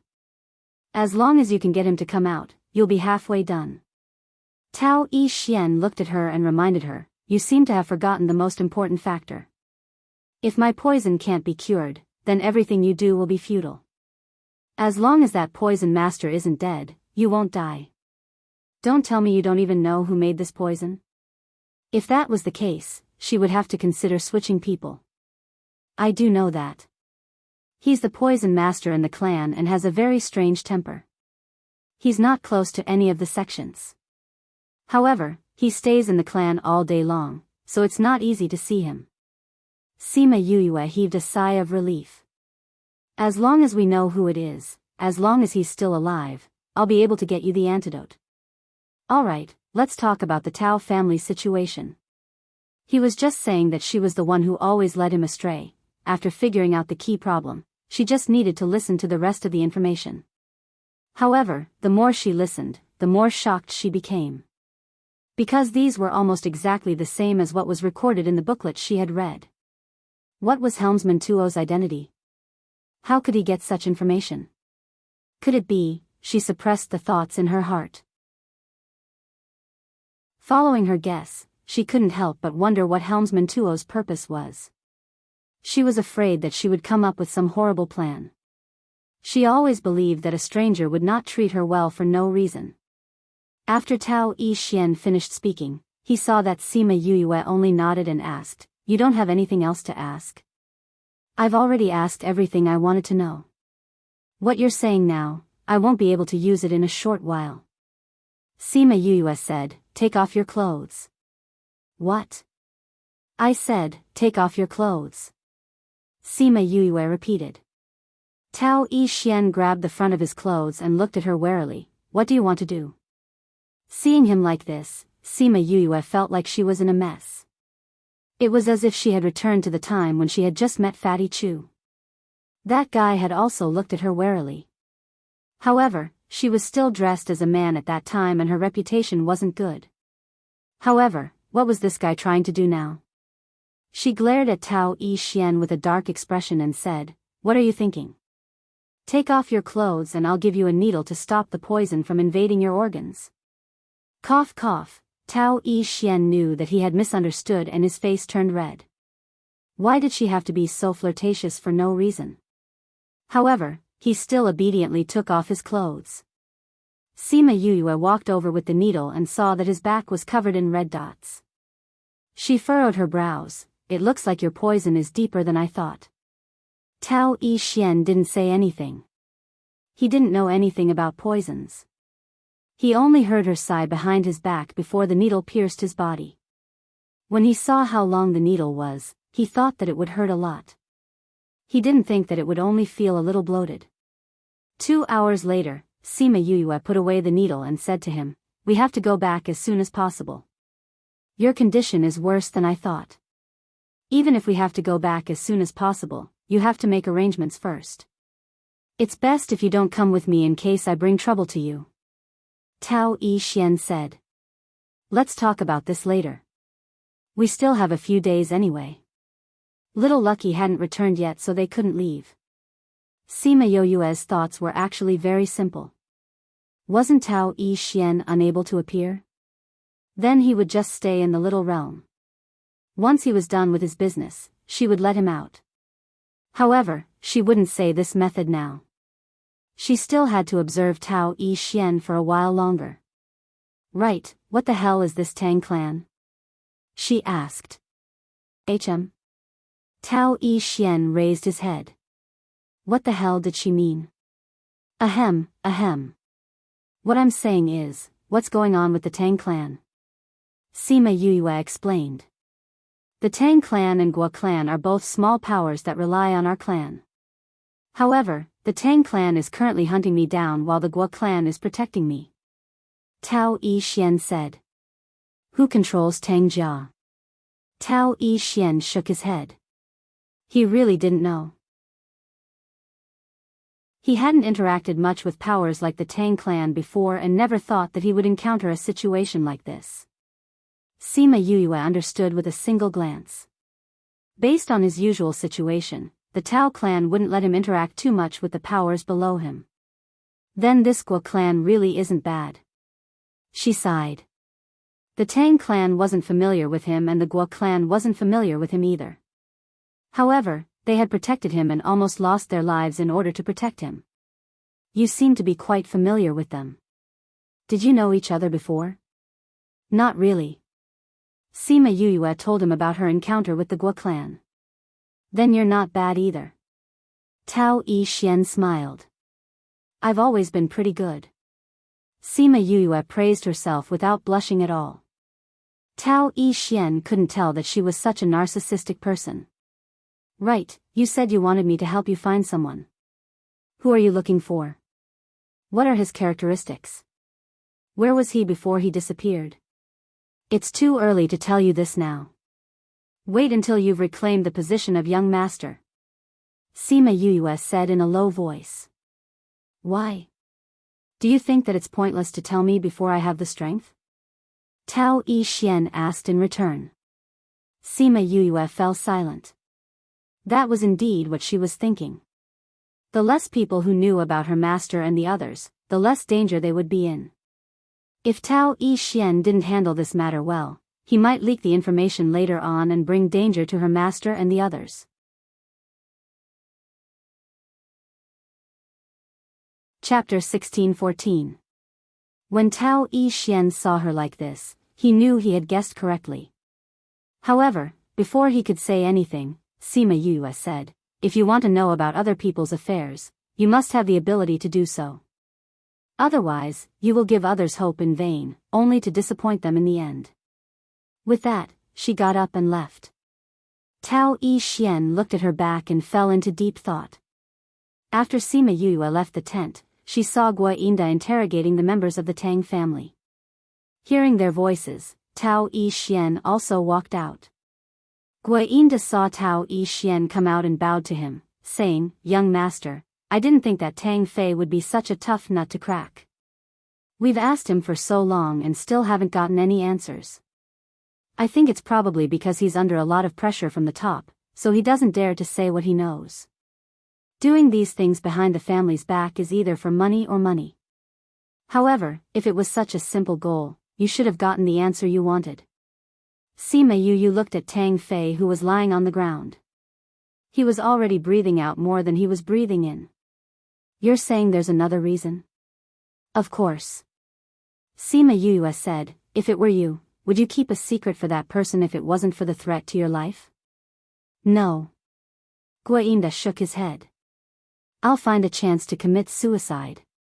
Sima Yuyue felt that they were not on the same level. He was an honest man, wasn't he? That person must have tied a knot in her head.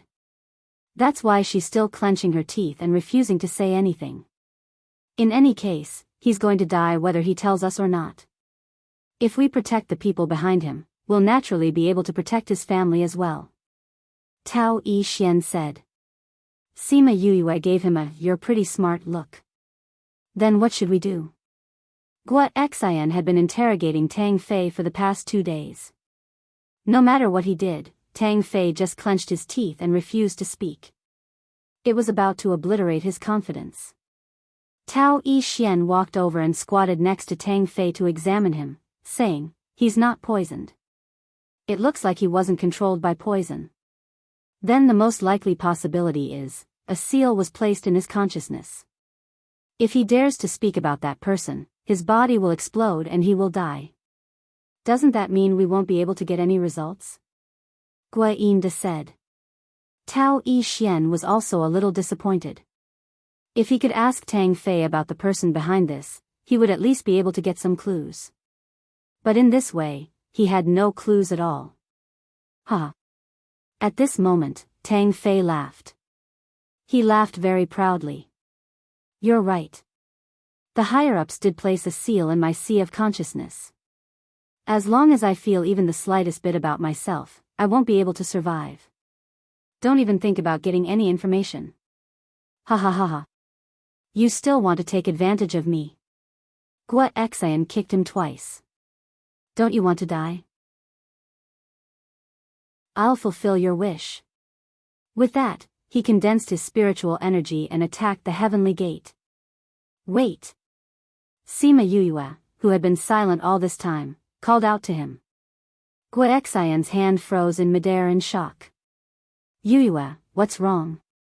You wouldn't be pleading for mercy for a dead person, right? Gua Xian looked at her disapprovingly. I don't have any relationship with him. Why would I plead for mercy? Sima Yuyue shrugged as she said. Then why are you stopping me? I want to tell you that even if you want to kill him, don't hit his head. Just hit his heart. If you break his head, he'll have nothing left. What was the difference between hitting the head and the heart? However, since she was the one who asked for it, he might as well give her some face. He used his spiritual energy to form a long sword and pierced it towards Tang Fei's heart. Before Tang Fei died, he glanced at Sima Yuyue. He didn't know why, but this woman gave him a very dangerous feeling. Especially that slight smile on her lips. Even if he died, he wouldn't be able to die in peace. Yuyue, what are you keeping his head for? Guinda felt that Sima Yuyue wasn't someone who liked to play around. He definitely had his reasons for saying this. Sima Yuyue didn't answer him. She walked over and grabbed Tang Fei's body, sending her divine sense into his consciousness. His past flashed before her eyes like a movie. Once she got what she wanted to know, she threw the body to the ground. Then, she conjured a flame and burned her hand for a while. Then, she threw the flame onto the body, burning it to nothing. What are you doing? Didn't you see? Sima Yuyue said, although he's been sealed and can't say anything, he still has his memories. Since he's dead, the seal is naturally gone as well. Brain death is slower than physical death, so I took this opportunity to send my divine sense into his consciousness and find out what happened when he was alive. Why are you all looking at me like that? Ahem, how did you come up with this idea? Tao Yixian asked the question that was on everyone's mind. Speaking from experience. Sima Yuyue didn't want to say too much. Do you know someone called Tao Xianji? Is this person the one who ordered him? No. It's someone who went to the Tang clan a while ago. The person who ordered him was completely hidden in a black cloak and even changed his voice. That's why he doesn't know who it is. However, he guesses that it should be Tao Xianji. Sima Yuyue explained. Tao Xianji is father's man. Tao Yixian's voice was bitter. He was probably feeling even worse. Sima Yuyue gave him a "you're so pitiful" look. If this guess was true, then wouldn't it mean that the person who killed him was his father? This is just a guess. Maybe it's not. Maybe it's just a coincidence. Guinda didn't want to see him so disappointed and comforted him. I hope so. Although Tao Yixian said that, he didn't believe it in his heart. How could there be so many coincidences? Guinda turned his pleading gaze to Sima Yuyue. Sima Yuyue pursed her lips but didn't say anything. She only wanted to help him return to the clan. She didn't want to be some kind of caring older sister. After a while, Tao Yixian finally regained his composure and said to Sima Yuyue, I'll have to trouble you with the others as well. Sima Yuyue wanted to say that there was no need. Those people didn't know what was going on at all. However, she swallowed her words back down. This guy looked so pitiful. It was better to find something for him to do. She wasn't the one who killed him anyway.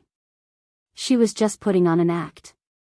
She could also see if there was any useful information in those people's minds. However, even after killing everyone, she didn't get any useful information. It looked like the people Tang Fei had brought with him weren't important people. Or rather, there weren't many people who knew about the assassination attempt on Tao Yixian. This might even be an opportunity for him to return to the clan. If the entire clan did it with great fanfare, it would mean that he had been completely abandoned by the clan. From the looks of it now, his situation wasn't completely hopeless.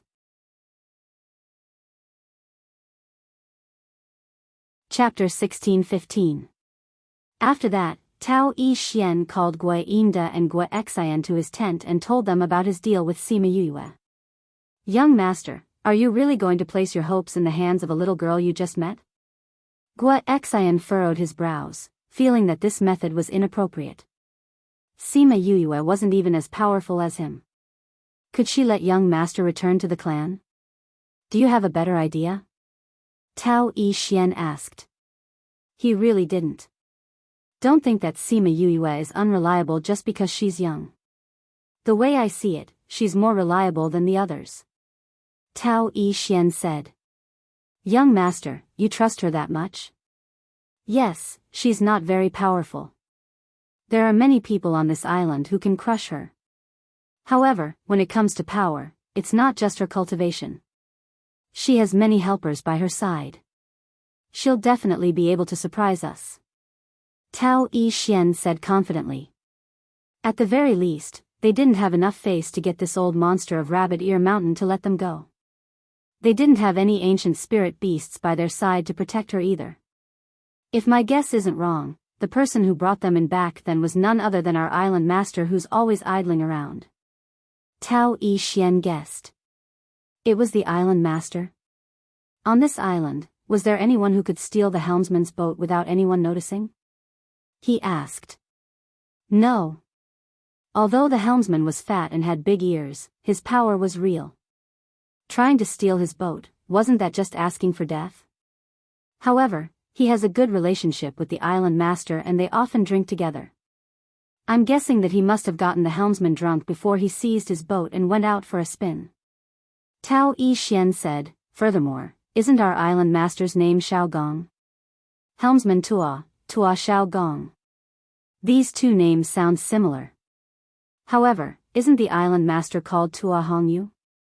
Gui Xian said. That's the name he often uses. When he used to hide his identity and come out to play, he used the name Xiao Gong. That's why many people know his name. Tao Yixian explained, if it was someone from the island, they would have guessed his identity long ago. However, outsiders don't know that he has the name Xiao Gong. That's true. Gui Inda said, we all thought that it was a boatman with the surname Yun, but we didn't expect that it was young master who brought them here. This isn't about whether or not they're going to bring her over. It's just that the island master is clearly interested in them. Otherwise, he wouldn't have stepped forward to protect her. This was the real reason why Tao Yixian was willing to cooperate with Sima Yue. Since the island master had taken a fancy to her, he would definitely not let her be in danger and not care about her. This way, even if he didn't survive, the Guo family would have a hard time in the future. Perhaps, he really could cure the poison. She was so confident that even he believed her. While they were talking about Sima Yue was also talking about Tao Yixian. Junior sister, are you really willing to make a deal with this little guy? Han Miaoshuang felt that the child looked too young and had no background. It would be easy for the family to kill him. Since I was the one who saved him, I think that he should be the opportunity that Yin Lin was talking about. As long as we help him return to the family and do a good job as the young master, then he'll be the master and teacher good that we're looking for. Sima Yue said. But the situation he's facing is so serious. Won't our relationship with him waste a lot of time? It won't. If Yin Lin said that the opportunity is here, then it won't be wrong. Sima Yue said confidently, also, I trust him. You trust him? He's able to make himself so miserable, which means that he doesn't have much power in the family. Even if he returns and becomes the patriarch, he probably won't have any real power. Han Miaoshuang analyzed. To be able to grow to his height in this kind of environment, it means that he has some brains and methods. This time, he was only harmed by his adoptive father. Otherwise, he wouldn't have ended up in such a state. If it were us, we might not be able to live until today. Sima Yuyue said, this kind of person, as long as he has the chance and time, he'll definitely be able to control the entire family. But what we lack now is time. Han Miaoshuang muttered softly. Don't worry, he won't disappoint us. Han Miaoshuang nodded. Sometimes, she would feel strange. Why did little junior sister always give people the power to believe her? It was as if everything that happened to her wasn't a problem at all.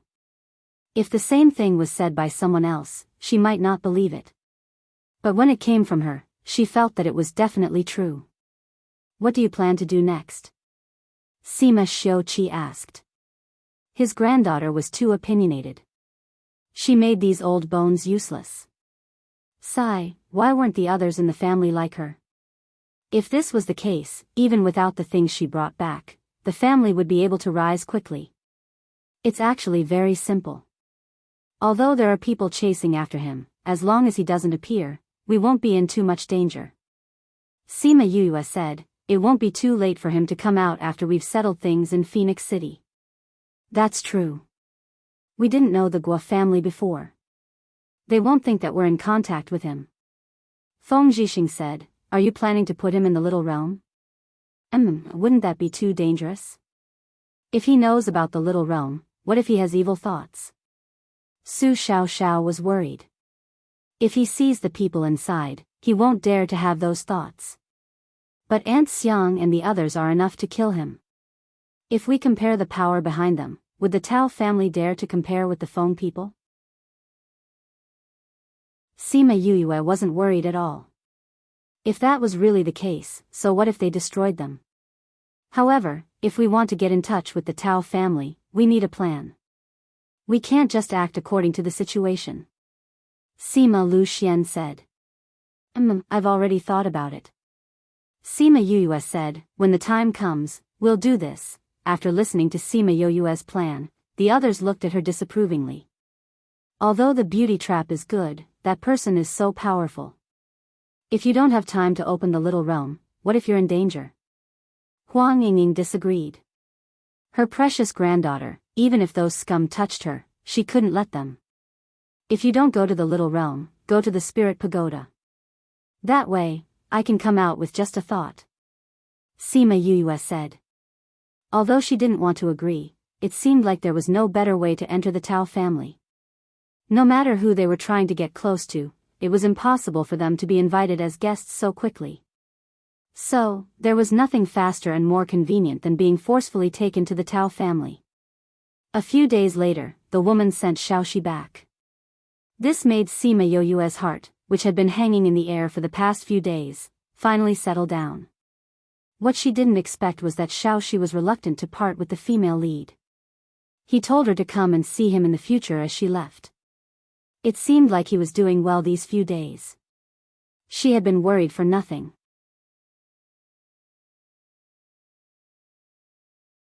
Chapter 16:16. Sima Yuyue lifted it by its tail and turned it upside down, making eye contact with it. If you're so reluctant, why don't you continue to stay here? We'll leave first.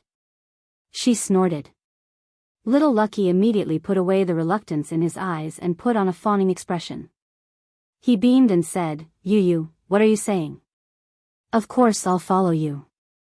I'm the one who can't bear to part with you. Fortunately, after such a long time, he finally stopped calling her mother. Sima Yuyue could not help but facepalm when she saw how obedient it was. How big was Little Roar's influence? Why were they all affected by it? Seeing that she didn't say anything, Little Lucky wagged his tail and hugged her hand. He rubbed himself against her hand and stared at her with his big eyes. Sima Yuyue gritted her teeth and spat out, it's shameful to act cute. Hee, little she didn't care if it was shameful or not. As long as Yuyu wasn't angry, it was better than anything else. Sima Yuyue was not really angry in the first place.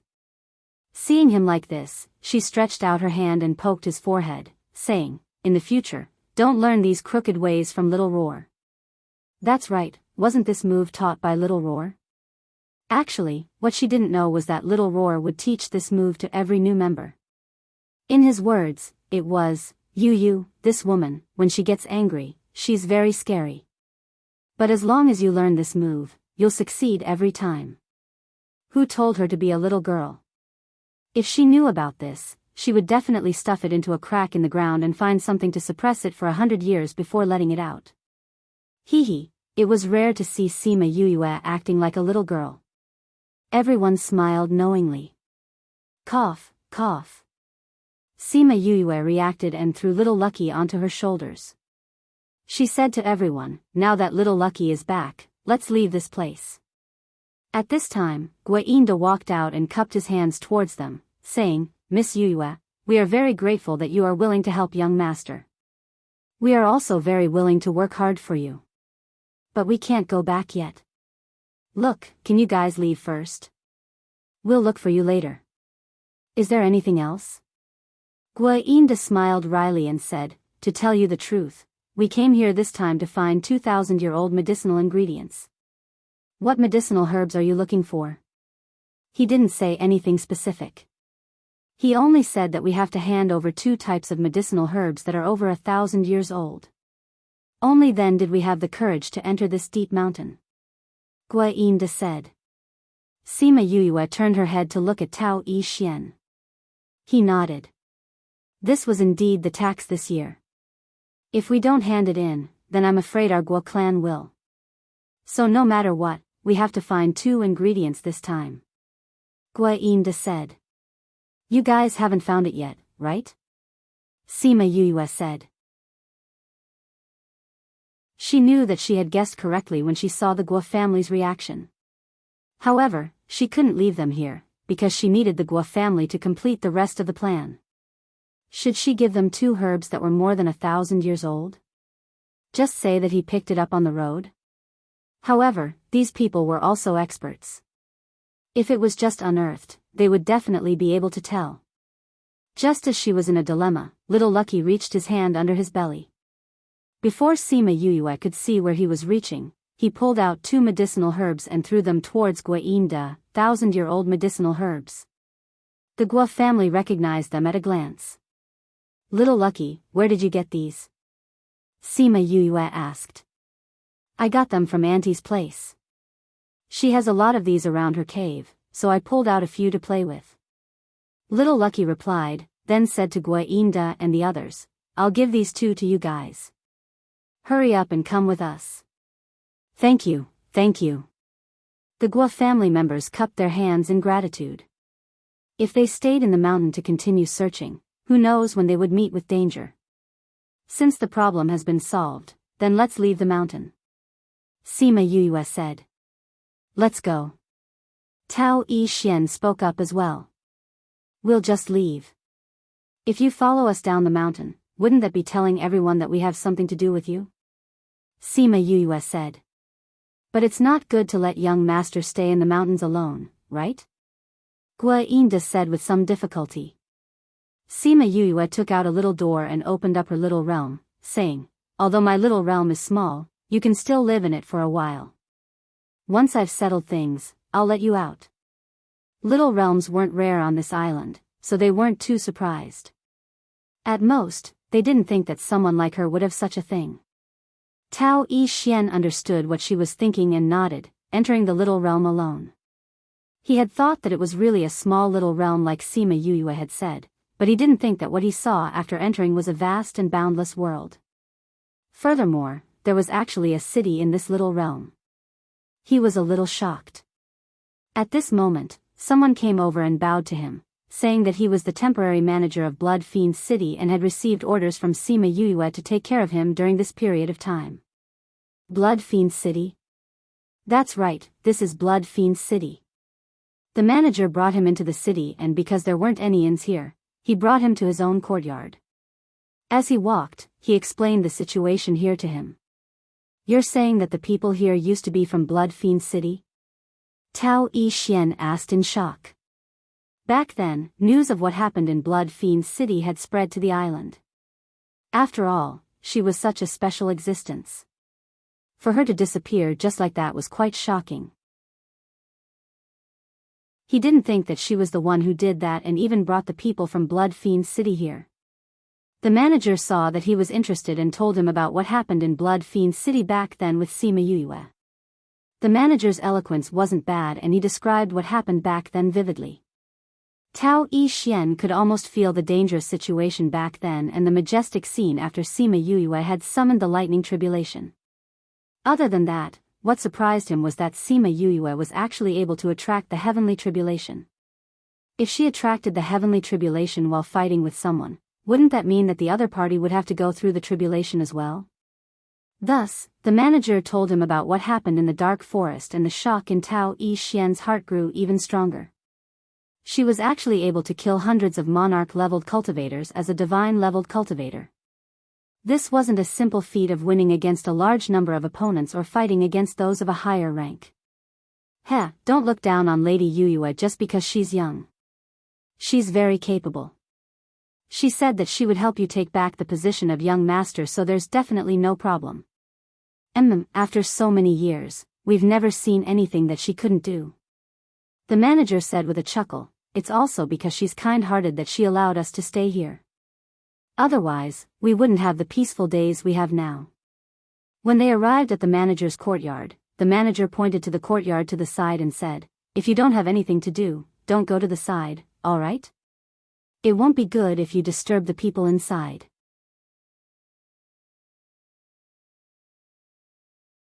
Chapter 16-17. Tao Yi-Xian glanced over. It was a very ordinary courtyard. There was nothing special about it. First message of love, are the people who live there powerful as well? He asked. They are the Feng people's people, the supervisor replied. Do you know the Feng people? Tao Yi-Xian's surprise had already turned into shock. She was related to the Feng people? Others might not know about the Feng people, but the people from the Lost Lands definitely knew about them. That was the only remaining god race. Although the island master was also a descendant of the god race, there were very few people in the Tua family. The others were merely supporters of the god race. Therefore, the only true descendants of the god race were the Feng people. If the Feng people were willing to come here, the Tua family wouldn't have the chance to be the island owner. Why are the people of Feng people here? It's like this. Yue has a good relationship with the lord of the Feng people. Yue recognized her as her aunt. What about Feng Ruyen? Let these people protect her.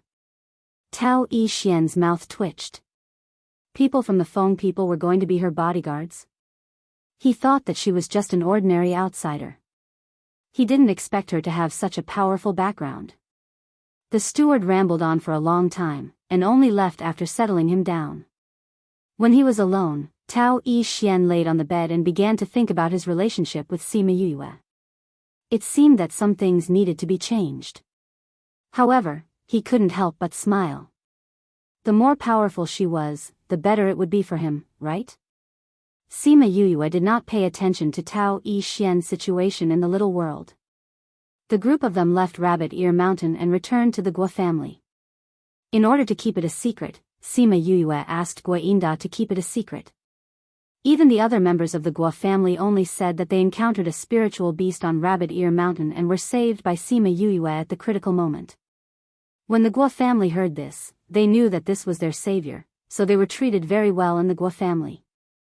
It had to be said that the Guo clan was full of honest people. Such a clan had actually not been eaten clean by others. Sure enough, it was as the saying goes, the shade under a big tree is the best. No wonder they were so loyal to the Guo family. After staying for a few days, Sima Yue followed Guo Yinda and Guo Xian on their journey and flew directly to Phoenix City. Because teleportation arrays were not encouraged here, there were not many teleportation arrays. Yue and the others had to queue for a long time to use the teleportation array. Moreover, the people on this island didn't seem to like to take other people's teleportation portals. The Guo family always took flying beasts or their own teleportation portals. Sima Yue followed Gui Inda and Gui Xian on their journey while the rest were placed into the spirit pagoda. Gui Inda thought that they had gone to the little realm, so he didn't ask much. Sima Yue saw that they were not using the teleportation portal and was happy to travel with them. She could enjoy the scenery of the island. Uncle Gua, won't we run into danger if we walk like this? For example, robbery, murder, and robbery. She asked curiously. With just the three of them, anyone who saw them would want to do something to them, right? Hee, they won't. This place is under the protection of the Tao clan. As long as I say that we are going to pay tribute, no one will dare to touch us. If someone wants to kill us, no matter if they are under the Tao clan or not, they will be hunted down. Gui Inda said, killing us is a small matter, but the Tao clan's reputation will be affected. I see. The Tao clan usually wouldn't care about the lives of these people, but once their reputation was affected, they wouldn't rest until they were dead. So even if the two clans were at each other's throats, the Tao clan wouldn't care. But once they said that they were going to pay tribute, wouldn't it be related to the Tao clan? No wonder the two of them dared to travel like this. Then what will you do when you come back? This time, we will be going to pay tribute for a period of time. Our clansmen will also go after a while. We'll just meet up with them then. If we go together now, the cost of accommodation will be a big problem. Gui Inda said a little embarrassedly. Sima Yue was startled. She knew that the Gua clan's situation wasn't good, but she didn't think that they would be in such dire straits that even the cost of accommodation would be a problem. However, when Tao Yi Xian ascended the throne, the Gua clan's days wouldn't be too bad just because they had risked their lives to protect them at Rabbit Ear Mountain. Just as they said, if anyone had any ideas about them, Gui Inda would say that they were going to pay tribute to the Tao clan. Those people really didn't do anything and let them pass smoothly. Half a month later, they arrived at Phoenix City. Sima Yue didn't think that it would be so close. No wonder they didn't want to use the array. Of course, she wouldn't expose the fact that they didn't use the teleportation array to save money. Although the Lost Lands isn't big, the relationship between the four cities isn't very good. In order to prevent other places from sending people over to cause trouble, they will be strictly checked. But we won't. When the time comes, just follow us. Gui Inda said to Sima Yue. All right. When they reached the city gates, she followed Gui Inda closely, but was still stopped. Old Gua, who is this person? The guard had a good relationship with Gui Inda, but he still stopped them. This is a friend I've met outside. Gui Inda said with a smile, you know that I've been outside before and got to know her. She's come in this time because she has some business.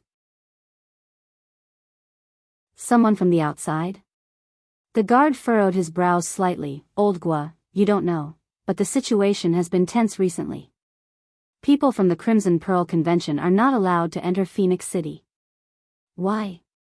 Gui Inda asked curiously. I don't know, it's orders from above.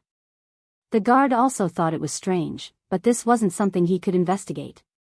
If it's just the Crimson Pearl Convention, don't worry. She's here to find me because she wants to find a medicinal ingredient that only we have here. She's not here to participate in the Crimson Pearl Convention. Gui Inda explained. Really? The guard didn't believe him. It's true. Big brother, you haven't seen anyone participate in the Crimson Pearl Convention alone, right? Sima Yue laughed. The guard thought about it and agreed. Who didn't come in groups? There really wasn't a single person who came to participate in the Crimson Pearl Convention.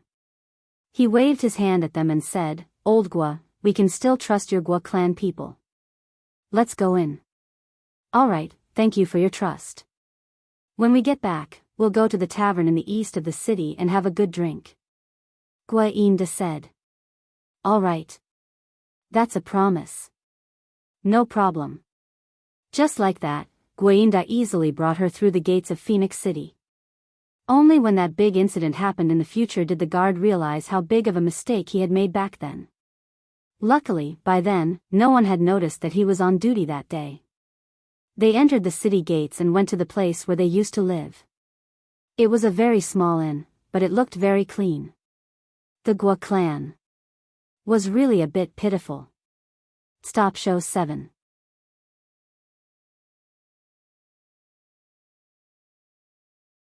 Chapter 16-18. After entering Phoenix City, Sima Yoyue's plan was slowly being implemented. The next morning, she, Guainda and Gua Xian went to a very spectacular pavilion in the center of the city. As soon as he entered, he realized that this was not a shop for business. Although there were a lot of things here, there was only one person guarding inside. There was not a single customer. When the person inside saw Guainda, he said faintly, "I thought your Gua family wouldn't come this year." "How could that be? The clan's offerings still have to be handed over on time."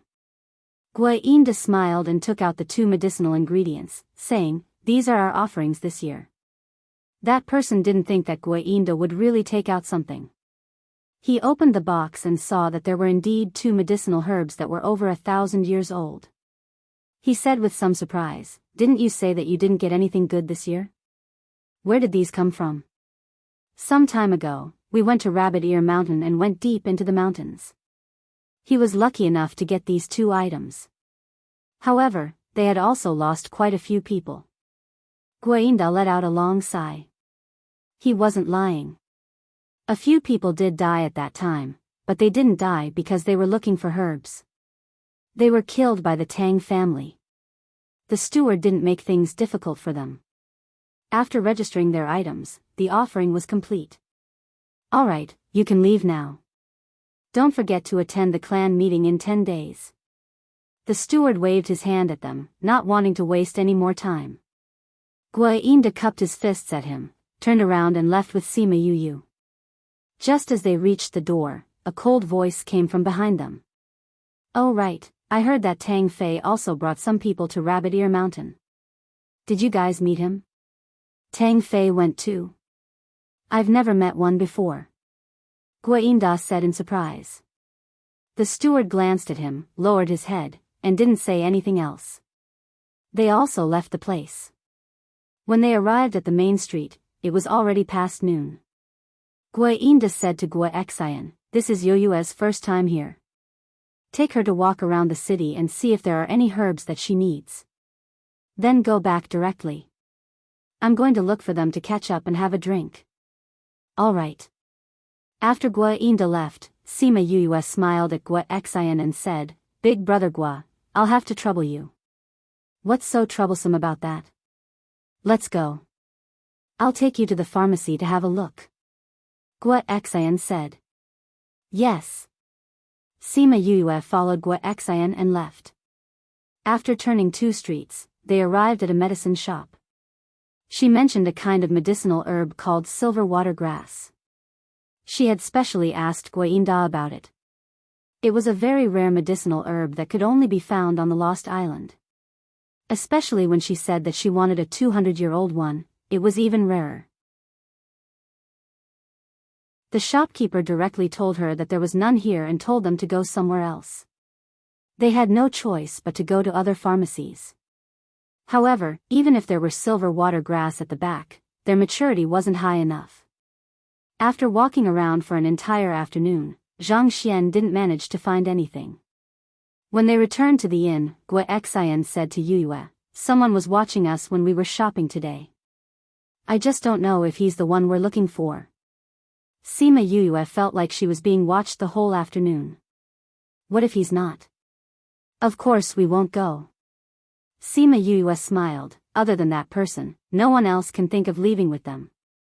"All right then. Have a good rest. We'll continue shopping tomorrow.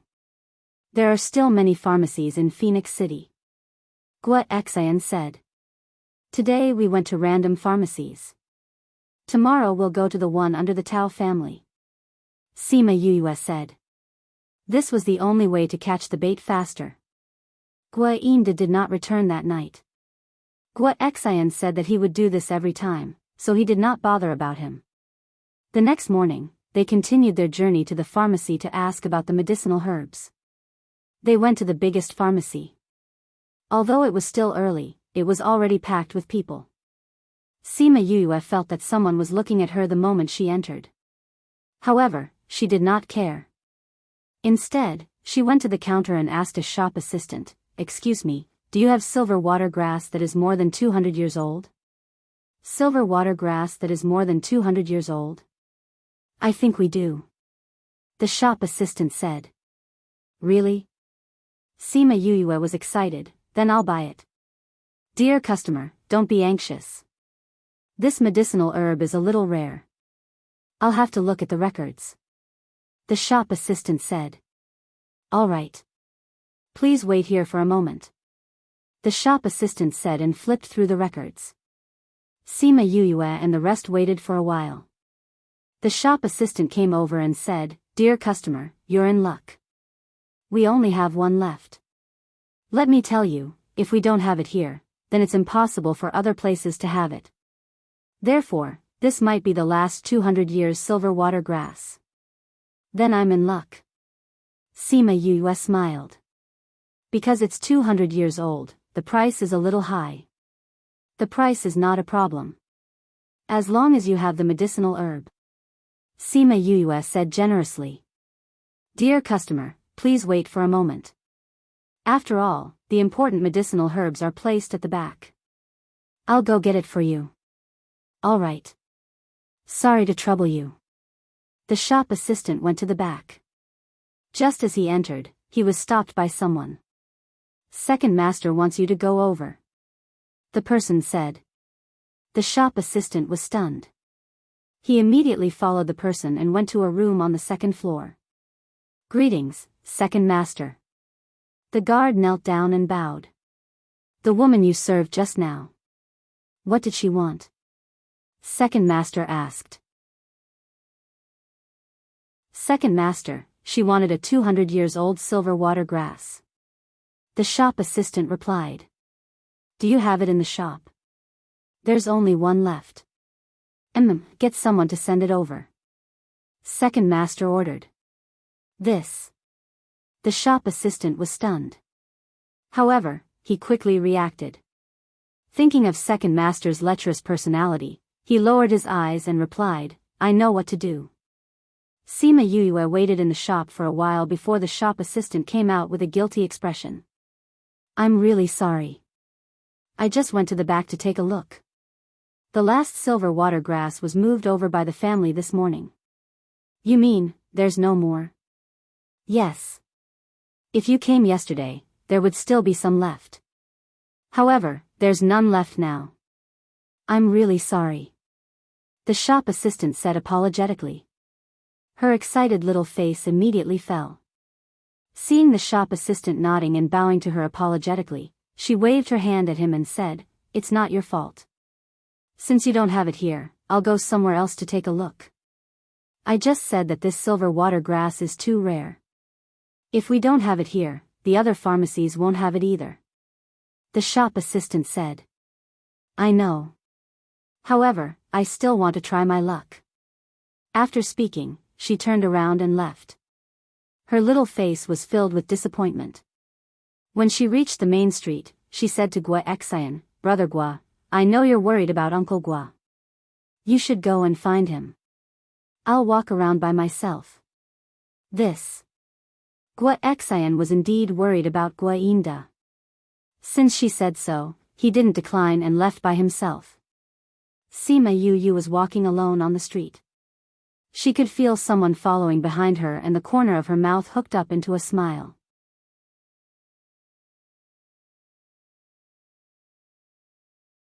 Chapter 16-19.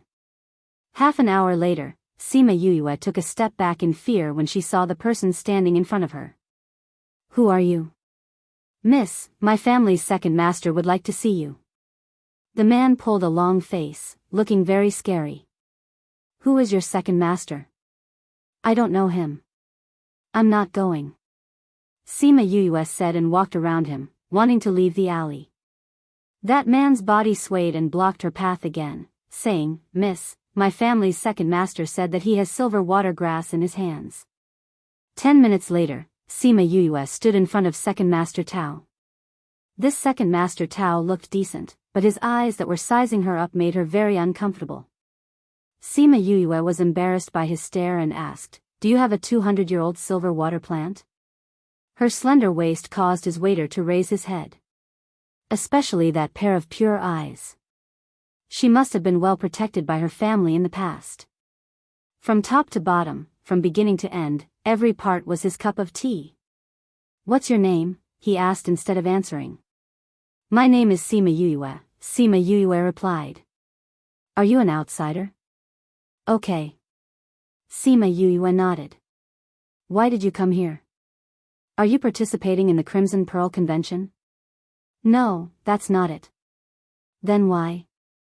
"My father was severely injured by someone. The doctor's prescription contains a very important medicinal ingredient, the silver water grass that is more than 200 years old. I heard that it can only be found in the lost place, so I secretly came here." Sima Yue answered honestly. "Why do you have to do it secretly?" "Because my mother said that the Lost Lands is very dangerous, and once you come here, you can't go back. He said that he would send someone else. I was worried about my father, so I came here secretly." "So you're saying that your family doesn't know that you're here?" Sima Yue shook her head. Second Master Tao's fingers tapped on the table. Sima Yue felt that his actions were very eye-catching. Ling Yu loved to do this action the most. He looked good when he did it, but this person's hand was really ugly and the action was also ugly. "You've been looking for medicinal ingredients since you came here?" he continued to ask. "Yes. Then, I met Uncle Gua, of me. He heard. And there were some yesterday, but not today." "You have a good relationship with the Gua clan?" Second Master Tao asked slowly. "They. And they. But. Although I'm grateful to them, I'm not close with them." Sima Yue said. "I've already answered so many of your questions. Do you really have the silver water grass?" Second Master Tao looked at Sima Yue's innocent eyes and his lips curled into a smile. She wanted to guard against others, but she told her trump card to a stranger so easily. This person was so innocent in the past. "I do have the silver water grass that you want." "Really? Then are you willing to give it to me?" "I'm willing to buy it at a high price," Sima Yue said happily. Second Master Tao stared at her and said, "Do you know who I am?" Sima Yue shook her head. Even if she knew, she wouldn't say it. "I'm the second master of the Tao family." Sima Yue blinked. Her eyes were clearly saying, "Is this identity very powerful? The head of the Tao family is my second brother." Second Master Tao said. "Wah, then aren't you very powerful?" Sima Yue finally reacted. "Second Master Tao, since you have such a high status, then you definitely don't care about this little bit of medicinal herbs, right? I'm really willing to buy it at a high price. I have a lot of spirit stones." Seeing her careful appearance, Second Master Tao was very pleased. He smiled and said, "Do you think I lack spirit stones?" Sima Yue was troubled. "You really shouldn't lack spirit stones. Why don't you give me that medicinal herb? I'll definitely remember your great kindness." "Give? No, I never give things away. At most, I'll exchange." "Exchange?" Sima Yue was stunned. "Second Master Tao, you have a high status. I'm afraid that the things I have here won't catch your eye." As she spoke, she took out some medicinal herbs and rare ores and looked at him eagerly. "These are my most precious things. Take a look. Which one can exchange with you?" Second Master Tao casually glanced at the things she took out and frowned slightly. "These things really don't have much value." Sima Yue's face was instantly filled with disappointment. "As expected, but it's not like you don't have anything to exchange." Second Master Tao said. "Really? I wonder what Second Master Tao likes." Her little face immediately brightened up as she looked at him with a smile. Second Master Tao didn't say anything and only looked straight at her. Sima Yue's smile slowly froze. She took a step back and said, You, why are you looking at me like that? Little girl, you should be a smart person. Second Master Tao had already asked about her family background. She was just a little girl that no one knew. Wouldn't he be able to do whatever he wanted to her? You want. Sima Yuyue was shocked. She took a few steps back and arrived at the door. What do you think of this exchange? If you follow me, I'll give you the silver water grass and a lifetime of wealth. How about it? As he spoke, he took out a box and placed it in front of her. He opened it and let the box face her. Sima Yuyue saw the medicine lying inside and a look of struggle flashed across her eyes. As long as you agree, this silver water grass is yours. I can even send a doctor to treat your father. Your family can also be under the wings of my Tao family. Second Master Tao said slowly, his voice filled with bewitchment. Sima Yuyue's brows were tightly knitted. She wanted to save her father, but she didn't want to agree to his conditions. Second Master Tao didn't say anything else and only looked at her struggle with interest. After a while, Sima Yuyue finally opened her mouth. I'm sorry, I can't agree to this condition of yours. Why? Second Master Tao wasn't surprised. Don't you want to save your father? Could it be that you don't want the silver water grass? I do, but I still can't agree to it. If my father knew that this medicine was obtained from here, he wouldn't be able to take it. Sima Yuyue said, Second Master Tao, can you give me another condition? Then I can only look for it in other places. Sima Yuyue finished speaking and prepared to leave. However, when she opened the door, she saw 2 guards standing at the door, staring at her emotionlessly.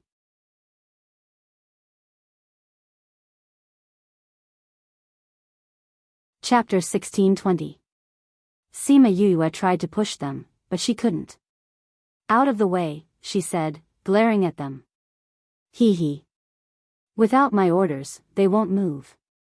Second Master Tao's laughter came from behind. Sima Yuyue turned around and looked at him. What do you want? My meaning is very clear and very simple. Second Master Tao shrugged. I don't want this silver water grass anymore. Let me go. Sima Yuyue panicked. Do you think you can still leave now that you're here? This is a tea house. As long as I shout, it will attract the attention of others, and your reputation will be ruined. After all, the Tao family is not the only family in Phoenix City. Sima Yuyue shouted. Oh, are you threatening me? Second Master Tao laughed loudly. Reputation? Do you know what kind of reputation Second Master Tao has in Phoenix City? If you want to shout, you can shout. In any case, who in the entire Phoenix City doesn't know what kind of person I am? Even if I snatch you back, they will only add another stroke to my reputation. You. Sima Yuyue was obviously shocked by his words. Alright, I still have things to do today. I don't have time to play with you. Today, whether you agree or not, you have to agree. Second Master Tao changed to threats. Don't even think about it. Sima Yuyue said as she attacked the guards at the door. She was quickly subdued. Seeing Second Master Tao walk over, she angrily shouted, I won't let you have your way. After saying that, she mobilized the spiritual energy in her body and prepared to self-destruct. Don't even think about it. Second Master Tao didn't expect her temper to be so fierce. With a loud shout, he flashed behind her and forcefully chopped at her neck. Sima Yuyue went limp. Before she fainted, Sima Yuyue heard his last words. He said that she was a fierce little wild cat and that he would definitely tame her. The red plum blossom in her hand darkened, but in the end, it fell silent. Second Master. The people at the door did not think that Sima Yu would self-destruct. By the time they reacted, she was already in his arms. Let's return to the clan first and settle her down. Second Master Tao hugged the person in his arms. He was in a good mood and decided to personally bring the beauty back. Stupid woman, stupid woman. Sima Yuyue felt someone shaking her. She slowly woke up and saw a miniature version of herself when she opened her eyes. Mier? Why did you come out? She rubbed her neck. It really hurt. Didn't you say that I would wake you up when we reached the Tao family? Mei squatted on the edge of the bed and poked her stomach. Oh, yes. I can't remember. Sima Yue recalled that she was the one who gave the order. Stupid woman, you've gone too far. Why did you stop me? Mei said angrily, do you know that if something really happens, I'll die with you? I'm here on official business. If you do something, how am I supposed to do it? Sima Yue sat up and looked at the face that was similar to hers. She stretched out a hand and rubbed his hair. Don't worry, I won't joke around with my life. I know you're worried about me. She had so many lives on her body. How could she die so easily? Humph. Who's worried about you? Mei jumped down from the bed. What are we going to do next? It's me, not us. Sima Yue looked at Mei deeply. That gaze made his heart tremble as he asked, what bad things are you thinking of now? What bad things? Sima Yue said, I just have something for you to do. I refuse. One look and I can tell that you're up to no good. I'm not. Sima Yue beamed, I just want you to do me a favor. What? It's very simple. Pretend to be me and stay here. You don't have to do anything else. Don't even think about it. Mei jumped up, don't expect me to deal with that disgusting fellow for you. But I need to go and investigate. I can only rely on you here. I don't want to. Go look for 1,000 resonance. He can pretend to be you too. Mei refused to agree. If that person came back in the middle, wouldn't he have to pretend to be obedient to her? 1,000 resonance wants to be with me. He can't stay here. Sima Yue said, don't worry. I'll set up an illusion array later. As long as he comes in, he will enter the illusion. Isn't that it? Use the illusion array to deal with him. But this illusion array can't be without you. If not, it won't work.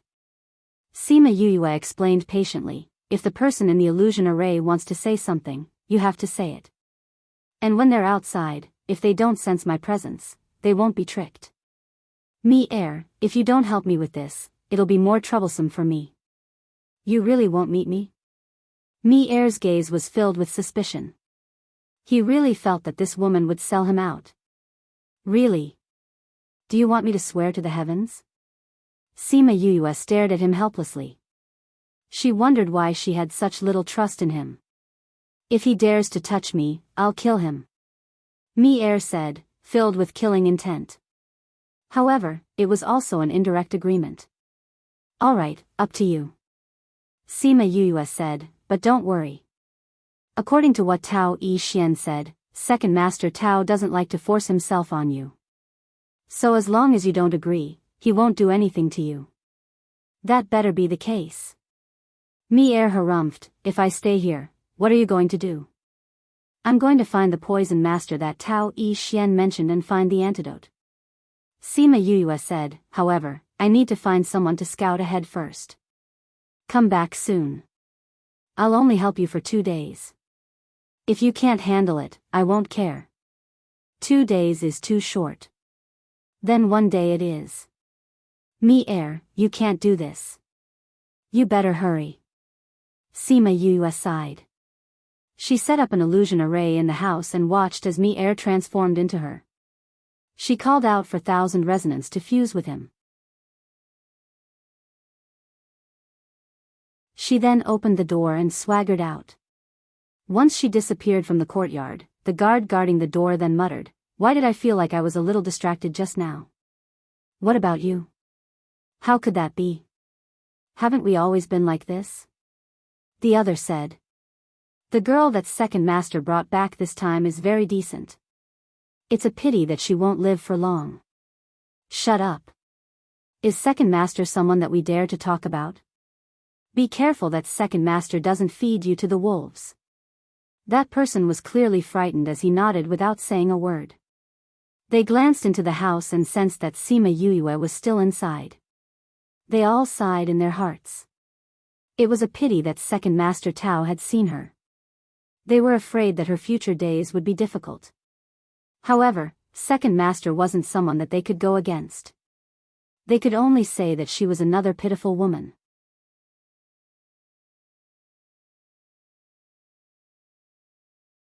Chapter 1621. Love. After Sima Yuyue left the courtyard, she transformed into a maidservant and carried a plate of spirit fruits. She followed the path that Tao Yi Xian had told her and headed towards the poison master. Along the way, they met several patrols. When those patrols saw the spirit fruits in her hands, they felt thirsty and reached out to take the spirit fruits. She took a step back and bowed towards them. She smiled and said, "Big brothers, this spirit fruit was ordered by the patriarch for this servant to deliver to Great Master Ji." The guard's hand froze in midair. Who doesn't know that Great Master Ji likes to eat spirit fruits? Who would dare to touch his things? He was afraid that even if he had the life to take it, he wouldn't have the life to eat it. "Since it's for Great Master Ji, then go quickly." The head guard waved his hand at her without any suspicion. "Thank you, brothers." Sima Yuyue bowed again and left with the spirit fruit. Sima Yuyue walked for half a day before arriving at a very remote courtyard. She thought about how Tao Yi Xian had said that Great Master Ji was a loner and didn't like to interact with others. Even if that was the case, there was no need for him to live so far away, right? She knocked on the door of the courtyard and said, "Great Master Ji, this servant is here to deliver the spirit fruit under the orders of the family head." After waiting for a while, the door to the courtyard opened. A small child stood behind the door and looked at her coldly. "Master said that today's spirit fruits are here. Why are they here again?" The child's voice was still childish, but his tone was not friendly. "It's like this. These spirit fruits were consecrated by the subordinates. They said that they were found deep in the mountains. The family head thought that Great Master Ji had never eaten it before, so he asked the servant to send some over. If Great Master Ji thinks it's delicious, I'll get them to bring more over." Sima Yuyue made up a story. "Then give it to me," the child said as he reached out to take it. Sima Yuyue handed the water to him and said, "The family head said that he has a few words for this servant to tell Great Master Ji. Come with me then." The child turned around and Sima Yuyue closed the door after entering the room. At this moment, Great Master Ji was studying the poisonous grass. He couldn't find the purest essence after mentioning it a few times. He was feeling frustrated. At this time, his little disciple came in with a maidservant. "What's the matter?" he asked with a sullen expression. "Great Master Ji." Sima Yuyue bowed to her. Today, the servants below offered some fresh spiritual fruits. Master ordered this servant to bring some over for you to try. He said that if you like it, they can offer you more in the future. Great Master Ji looked at the tray his little disciple had placed on the table. There were indeed two types of spirit fruits that he had never seen before. One was emerald green while the other was rosy. They both looked tender and sweet. However, he was currently in an irritable mood, so how could he be in the mood to eat fruits? He said impatiently, "This old man is not in the mood to eat right now. I'll tell you after I've tasted it. You can leave now." Sima Yuyue was not willing to leave. She lowered her head and said, "Great Master Ji, Patriarch said that he is waiting for your news. Great Master Ji, please understand family head's feelings." Great Master Ji knew that every time Patriarch sent a new fruit over, he would tell him the results. If it was delicious, he would try his best to find it. He picked up a red spiritual fruit. This spiritual fruit was small and rosy. It looked a little like a cherry, but it smelled more fragrant than a cherry. He put it in his mouth and the fruit melted in his mouth. The mellow taste spread from his mouth to his heart. Once he started eating, he couldn't stop. He only stopped when he had finished all the red fruits. "What fruit is this?" he asked. "This is called the heartless fruit." Sima Yuyue replied. "Yes. Heartless fruit? Yes, it has another name. It's called the life-reaping fruit. Where is there a spiritual fruit with this name? He did not know why, but when he heard this name, his heart suddenly tightened. Of course there is. Because this is the name I gave it. Sima Yue smiled. Great Master Ji felt that something was amiss. He wanted to say something, but suddenly felt a pain in his chest. Something was wrong with his body. He went forward to grab Sima Yue, but the latter teleported and appeared on the other side of the room. Who are you? How could a servant in the family have such skills? How would she dare to do such a thing to him?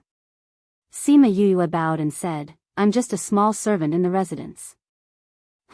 I didn't know that there was a servant like you in the residence. Great Master Ji said and attacked Sima Yue, but she dodged again. Great Master Ji, if I were you, I wouldn't be angry right now and wouldn't use my spiritual energy. Sima Yue reminded him. Great Master Ji stared at her coldly, like a venomous snake looking at a prey that was destined to die. A prey that made him angry. He felt a wave of weakness in his body and sat on the chair for a while before he felt better. He was all too familiar with this feeling. You poisoned me. How did you do it? He calmed down. Since the other party did not poison him and stayed here, it was obvious that she had something to tell him. He never thought that there would be a day when he would be pecked in the eye. You ate it yourself. Sima Yue said with a smile. I ate it? Why didn't I sense the smell of poison? He did not believe it. He was a master of poisons and poisons could not hide from him, much less eat it. Those so-called colorless and tasteless poisons were the same. Sima Yue moved a chair to her side and sat down, saying, I didn't say that this poison was colorless and tasteless. What? I used some methods to make this poison taste like the heartless fruit. Great Master Ji was stunned. She made it taste like the heartless fruit. It was his first time eating this kind of spiritual fruit and he thought that it tasted like a spiritual fruit. He never thought that there would be poison in it. The poison was on the outside of the spiritual fruit and he ate it just like that. He never thought that he would fall for it so easily. What are you trying to do? He asked. Great Master Ji, don't you want to take a look at the poison in your body? Sima Yue asked. Since you didn't take my life immediately, I naturally have time to study the antidote for this poison. What I'm more curious about is, why did you poison me? Great Master Ji said confidently. There were only a few poisons that could make his body weak and block his spiritual power. These were all things that he could not play with. Everyone says that Great Master Ji's poison skills are high, so it's normal for you to think that way. Sima Yue leaned on the chair, however, I think that it's better for you to take a look at the poison in your body. Great Master Ji saw that she was so confident and felt that she was still too young and did not understand him well enough to think that she could control him. However, since she said so, there was no harm in him checking himself first. Unexpectedly, after this check, his face instantly became very ugly, and a wave of hostility burst forth. You're tuning in to the Journey of the Soul YouTube channel. Don't forget to subscribe and join us on this journey to catch the most captivating stories.